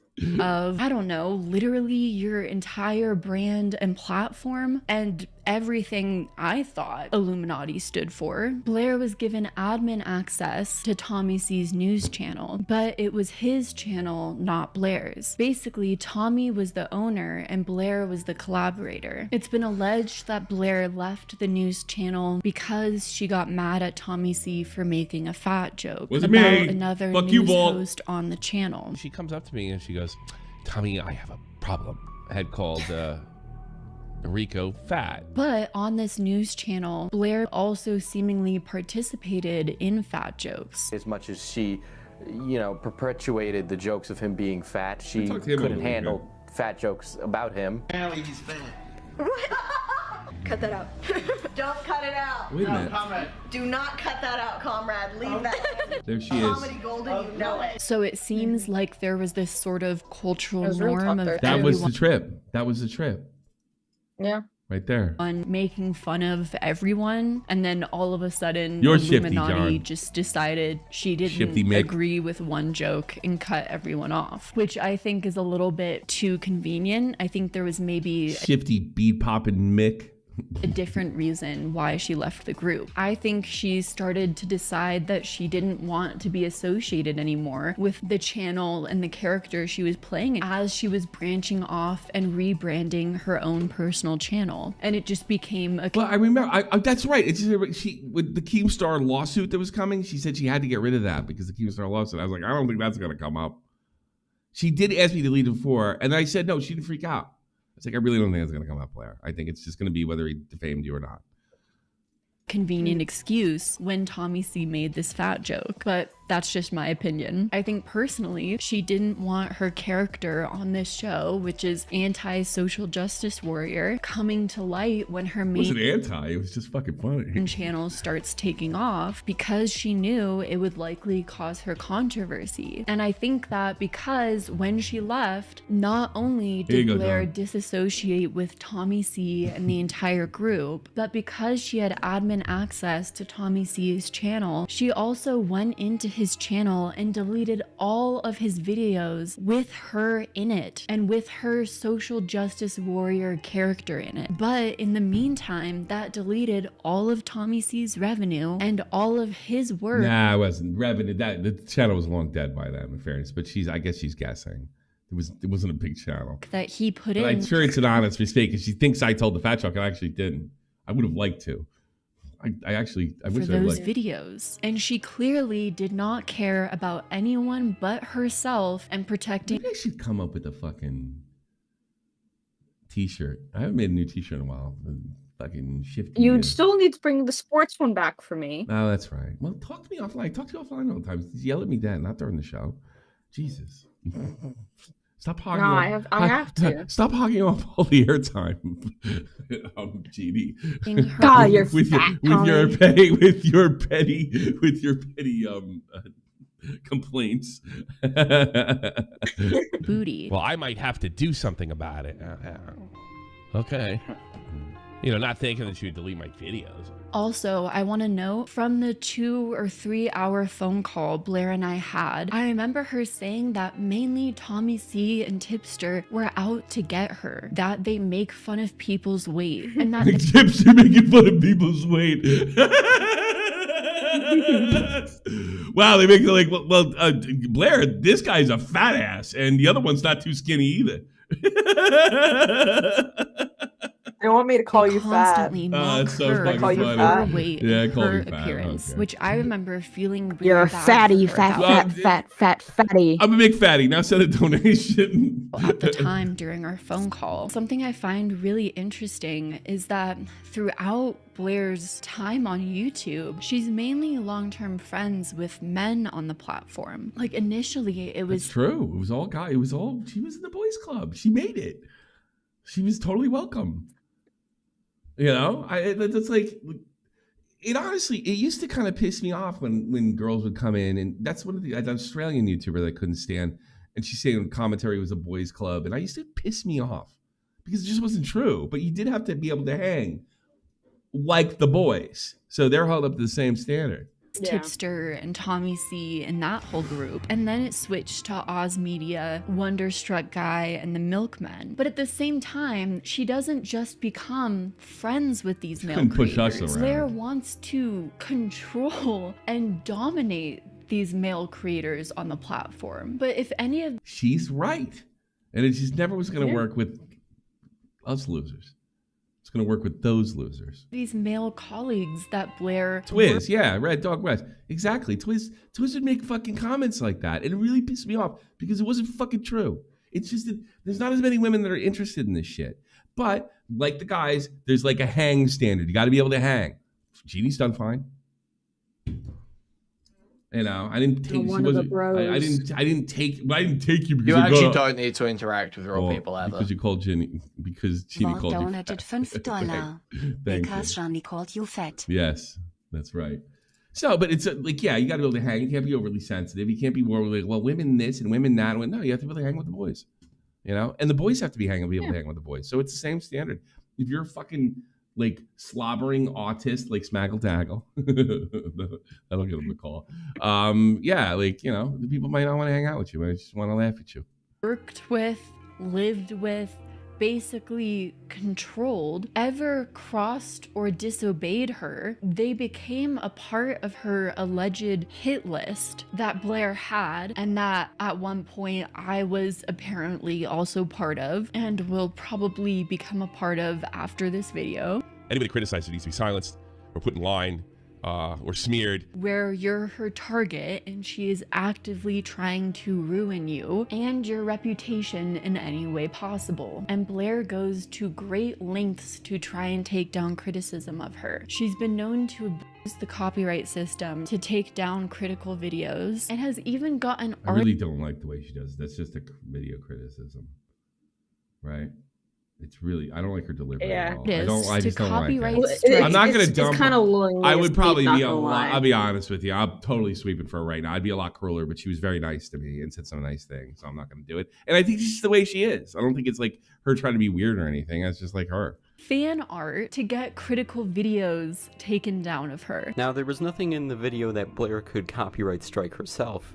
So you want to know what she does? She decided to use the copyright strike system by contacting the artist who made fan art of Illuminati. You actually don't need to interact for with the real thumbnail people of his ever. video, and she got I can hang real low. There you go.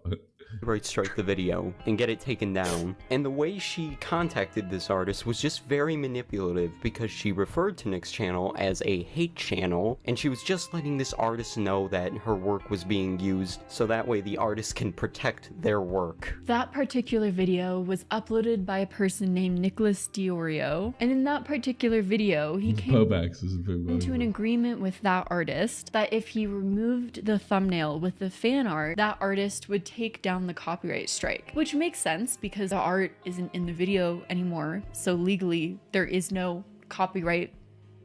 Makes sense. So what does Blair do? She doesn't let it go. Instead, she goes to someone whose clip is used in the video. I remember everybody waiting for her video. Like they were just like everybody's like on pins and needles waiting for her. She took her time with it, if I remember correctly. In a fair use way, and she messages that person and says, "Hey, your clip is used in this video. You should copyright strike." It's a couple months after the legal stuff. That was 420. This is July 26th. Yeah, she took her time. So she took her time. There was like, and I think if I remember correctly, she singled that she didn't know if she wanted to do it, and then she did. It came late, but everybody was on pins and needles for her. This video. Now, the person she contacted was somebody by the name of Valerie, and yeah, she was in our crew. I don't know what happened to her. It was because there was footage of her vlog used in the video. That person messages Blair back and says, no, I'm pretty sure that's fair. She wasn't like a talent or anything, but she was like in the fucking the boys club as well.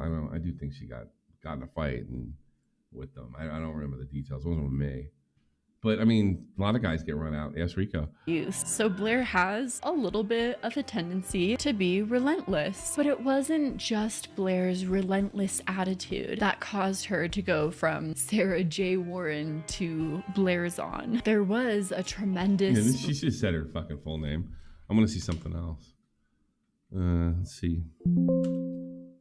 No, C, not 3.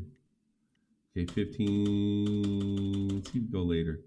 I sent her a screenshot. Okay, now I mentioned 2 hours later. And I sent her a screenshot about that. I even sent her a screenshot of Tommy C's video, but I asked her if she wanted me to make a comment on that video. Again, she had convinced me that Tommy C was attacking her appearance, and that thumbnail on that particular video did kind of make it look like I was. he was making fun of her appearance. It's just a bad picture of her where she's put some weight on because all that YouTube money tastes great.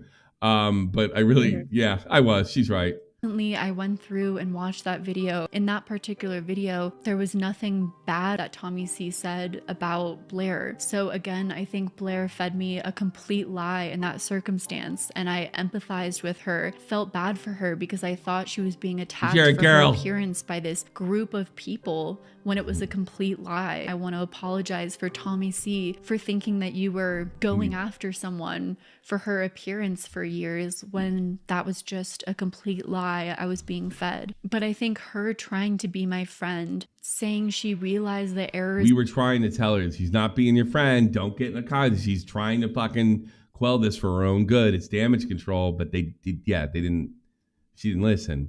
But I think, I honestly think that was sincere. Do you think that was sincere?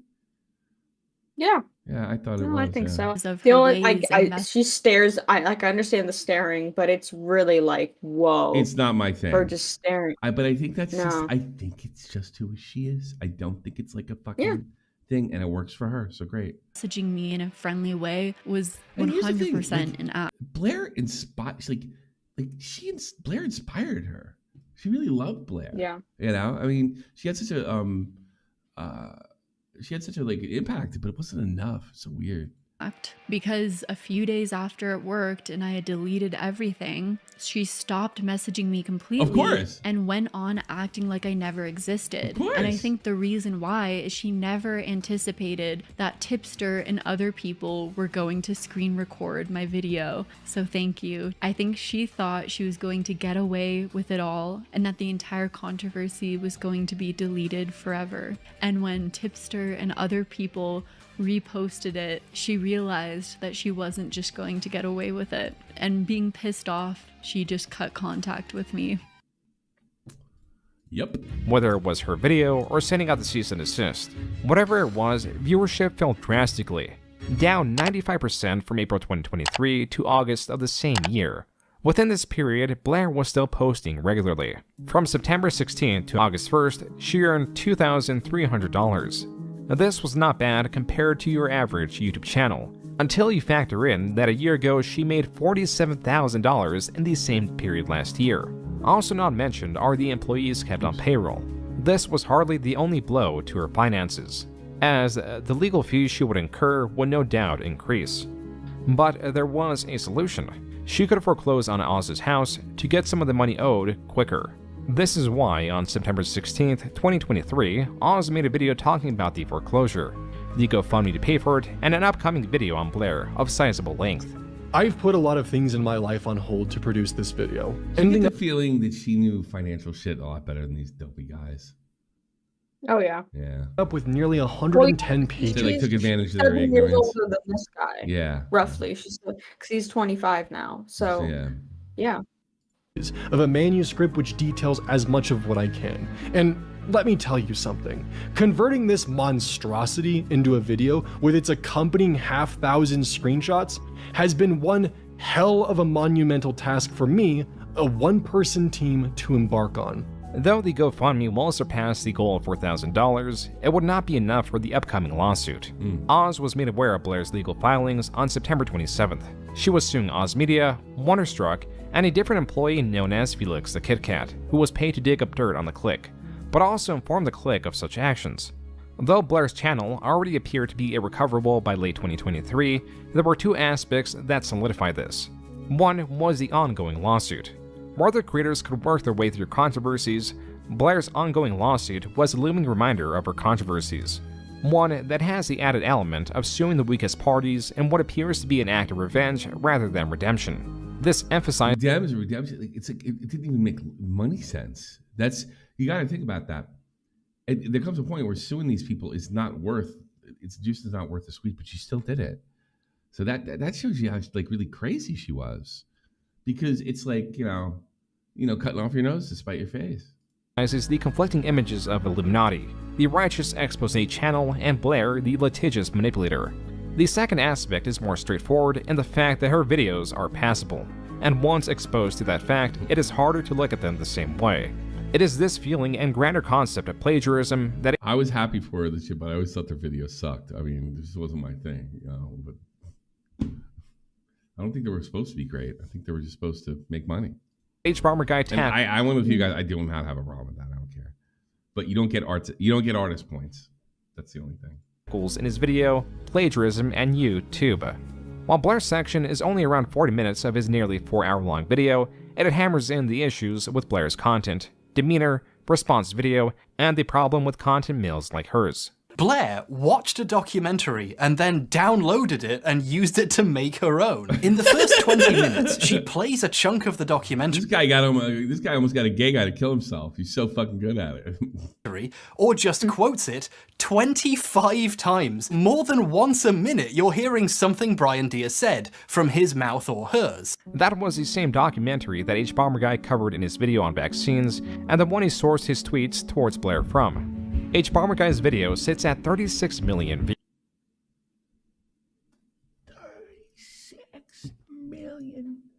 And when he put out this video, all the SJWs took over fucking YouTube drama.com because I guess he's associated with that word. I was talking to Beckett, and he was saying that he put Internet Historian and Beckett and all these other guys in there to bust their plagiarism, and then threw that guy in because if he had just done that guy, James Somerton, it would have been that. It would have been part of this. He said it was perfectly constructed, this video. And think about it, was it like 3-4 hours long? And people were just like glued to it. Like, Jesus Christ, that guy is fucking good at this shit. You know? Tommy. Yeah. Is Blair allowed to come over to your house? Blair? I would like to talk. No, but I'd like to talk to her. But like, this is the fantasy. Blair, I want to talk to you, the person I knew. All right, what happened? Why did you do this? Like, why? We were friends. And I imagine, Tommy, I don't know. I just got out of control and it just kind of got on each other. All right, here's the reality. Like, that's the fantasy. This is reality. Fuck you. That's what it's going to be more like. Fuck off. And then she calls the police for harassing her or some shit like that. But yeah, I do. There's a part of me that wants to say, what happened? Why did you do this? You accomplished more than I ever could have in months. Was Rip Wilson around? No, he's drunk. Views. Being that Blair's section is relatively early on in the video, undoubtedly, many new people were given the tools to understand why her videos are poorly made. Only 3 days later, on his second channel, HBomberGuy released a 20-minute video solely on Blair. This covers how her videos were sometimes built on misinformation, which makes the point of the video moot and damaging. In similar fashion to how he exposed Blair's plagiarism of Brandon Steer's documentary, he shows how she did it with documentaries covering the Fire Festival. This video, while receiving less viewership than his plagiarism video, was still more viewed than even her most viewed video, and through examining many of Blair's videos, he is correct. This is easiest to explain when starting from the beginning. Here, I'm going to skip ahead. You see, there's something funny with Ice Poseidon. I'm skipping ahead to that. Way back in his first few YouTube videos, he's given multiple tutorials on how to scam other RuneScape players out of their high-level armor. He himself has 3 separate tutorials on how to pull off these types of scams. That is a video on Ice Poseidon. If she did minimal research into the game, looked at the comments, or even searched the value of the in-game items, she would have found in Scam Video 1, Ice is overpaying for the armor he is quote-unquote scamming. In Scam Video 2, he is making players open a chest for him. In Scam Video 3, he is trading rare gilded armor for basic rune. So he did an expose video on Ice Poseidon. Everybody knows that guy's shady as hell, right? But these are like fake how to scam. These are totally fake. They're supposed to be funny videos. She fell for his ancient bait. In this same video, he's fucking 10 years old. She fell for it. Yeah. It's fucking funny. It's just nice. It was like, this is before IRL Ice Poseidon or IP2 or any of that. This is just him fucking around making YouTube videos. She states, he was banned from Twitch altogether in 2017 for having someone call He's shifty, John. Shifty. in a bomb threat on a plane he was boarding. This is also false. Ice Poseidon would have gone to jail if this were the case. What really happened was that he said his gate number on stream. This is all to say her videos are shallow in research, in her own interest of the subjects she covers, and in her analysis if there is any to be found. That last statement, at times, can be taken quite literally. But what about other storms? And why does this keep happening?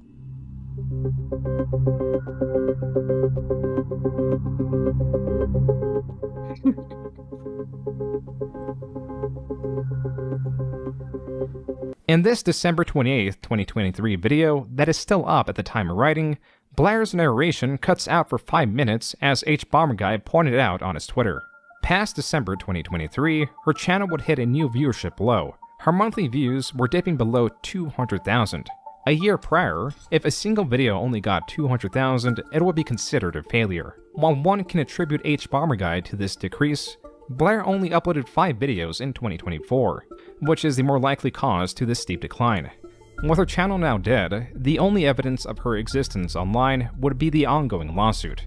Month after month, there was very little in terms of updates. It was not until June 1st that there was a major update through Oz. In this just over hour-long video, Oz states that the lawsuit has cost $40,000 so far. This is why he launched a second GoFundMe. This was legal fun for not just Oz, but also you got the money. The other defendants involved in the case. Being that the legal process is slow, especially considering Blair's failures to substantiate her claims in her lawsuit, meaning that she had to continually amend her side, allowed only by a very generous judge. Overall, Oz describes the progress of the lawsuit and Blair's claims, and makes a clear intention that because of stressors in an outset lawsuit, settling would be optimal if they cannot get the case dismissed. This seemed to be more and more the case. They could not even get Felix's case dismissed, which was due to an alleged breach of contract when he came forward with the information that he was paid to dig up dirt on the click. Even though that happened before he signed an NDA, was employed by a separate company of hers, and it was arguable that the payment was not even a business transaction. Blair's lawsuit is absurd. In 2020, Blair had revealed to me that she had used a service to scrub her Twitter of all and any inappropriate or cancelable language that she may have tweeted. Evidence of this can actually be found by the fact that there's a massive removal of tweets on a single day shown by her social blade. As I've come to learn, that service that Blair used to mass delete tweets doesn't scan media or screenshots. Blair famously went after Click for using the R word 14 years ago. Blair at one point has stated that the word has never been in her vocabulary, and that bullshit. Even with 10 years of time, it's inexcusable that he would use this word. Blair can be seen in this tweet using the exact word in question that she condemns and damns others for using. Only 3 years prior to her stating, that word was never in my vocabulary. While Oz failed to link to this tweet, it very much exists and is still up. The reason this lie and hypocrisy matters is because of what Blair alleges in the lawsuit. Blair asked Felix to find Mark Drek saying the R slur in Sad Milk's raw audio. What the grown people saying? You say the R slur, you say the F slur. We turn into children. You say a bad word. Yeah. Teacher, you say a bad word. You know. Hey, isn't he spammed that like 14 times? Where's fucking what's his name? Yeah, Clip Hanks. He keeps spamming that. I'm like, fucking, it's not, like it's some kind of fucking own. Yeah, Perm. And he's in the server, clip him there too. Anybody has the name Hanks, clip him in the server. on it, so. Yeah. 120. Defendant. I know it's like a long spam, but I mean, Jesus Christ. Felix then asserts that. I'll read it for you. Let's not forget, you catfished by a 17-year-old boy, and everybody, including myself, looked the other way and thought it was fucked up. Right, I said that. Yeah, I know. It's not that big a fucking own. I'm sorry. Blair, though she publicly disapproved. No, clipped. No, he's clipped permanently now because he's fucking spamming it. That means he's a weirdo. What possible conversation could we have? The same, like all these people are like, why don't you talk? Like everybody's fucking retarded, you know. Proves of the R slur, uses it in private. 121. This statement carries a How is it a slur if you don't know you're being slurred? Defamatory meaning because it implies that Blair is both a hypocrite and a bigot. Her words, not mine. In a short update Oz released in October, Oz stated that the negotiations have failed, and the cost had inflated to $80,000, even though the lawsuit had yet to enter discovery. Things How much you want to bet she's broke now, too? Were looking grim. Then there was one final update, released at the start of 2020. Paying that fucking mortgage. Like pulling an I'm Alex. Yeah, I bet she's broke. I bet you, oh man, or she had to sell a house or something. 5. Blair and I have agreed to settle this matter confidentially through mediation. Like, I mean, because let's say I put a little money, like $2-3 million in the bank, right? And I want to sue this person because they did this, you know, or they did that. And lawyer beats it down to get a count. It's like, this is going to cost you around $500,000 to $700,000 when it's all over. It's going to take fucking 35% of your wealth. Fuck it, I'll let it slide. You know? The lawsuit has been dismissed against all parties without any admission of fault by any party. As a part of the non-disclosure agreement, it should be known that Blair will not be sharing her side of the story behind this dispute, nor will I. No one. I gotta be honest with you, I can't blame this guy for taking this deal because it was going on for fucking years. It was nothing. So all I gotta do is not make videos on her and then go ahead. It sucks that you get kind of your free speech curbed a bit. with the NDA. But yeah, it's like the madness had to stop. One should contact either of us further about this case or ask us to comment on it, or each other. As I have stated previously, anyone following me should never make threatening remarks to anyone involved in this case in a public or private forum. Yeah, please teach me. Oh sir. That threatening remarks are illegal. Thanks for telling me. was it. The lawsuit was over. But the truth is, Blair is still out there. And so is the belief that with her managerial skills, she could survive on the platform. After that, she's going to start another channel using an AI voice model in order to keep doing these same. A lot of people have been saying that. Kind of videos, but start fresh and hope people don't connect her to it. That's my guess. Because before all of this came to light, she was getting like 100 to 300k views per video. This is Thinkology. It is her channel. Oh, wow. Thinkology launched late 2021 and never picked up. The most popular video out of 47 got 67,000 views. This, compared to Illuminaughtii, puts it in the bottom 12% of videos. And if compared by the top 3 that sits at 15,000 views, not a single video on her channel sits below that number. Blair began— See, she didn't realize that it was right, like a lot of the shit, it's right place, right time. You know? And creating video essays in a time they were in high demand, and that demand was not being met. She cast a wide net with her wide range of videos. Because of her consistency, she was able to keep this audience, gaining more and more views, likely due to habit-forming viewership rather than the quality of her videos. But now with that momentum gone, her videos could not stand by themselves. Any video done on the same topic with any significant research or captivating perspective can overtake any of hers. There are channels that only upload once a year, if even that get over 1 million views monthly. Illuminaughtii, even with a massive catalog of 644,000, barely reaches 100,000 a month. The chances of her replicating her tremendous success now are unlikely, as the elements of her initial success are no longer there. Bingo. Gone now, and possibly forever, was a job. You know, I gotta be honest with you, and maybe you can sit there and laugh at me and say, there is something tragic about that. I do, when I hear about that, I do, like, she deserved everything. But there is a part of me like wow, Blair, like that's why I kind of want to talk to her. Like, why? But I bet to this day she doesn't think she did a thing wrong. It was everybody else. Yeah. It was those guys. Everybody's out to screw her. Like, I didn't want this. Like, when as far as like, people that have gone on to bigger and better things, or even people that were like adjacent to me that got like Mac and Augie and stuff like that.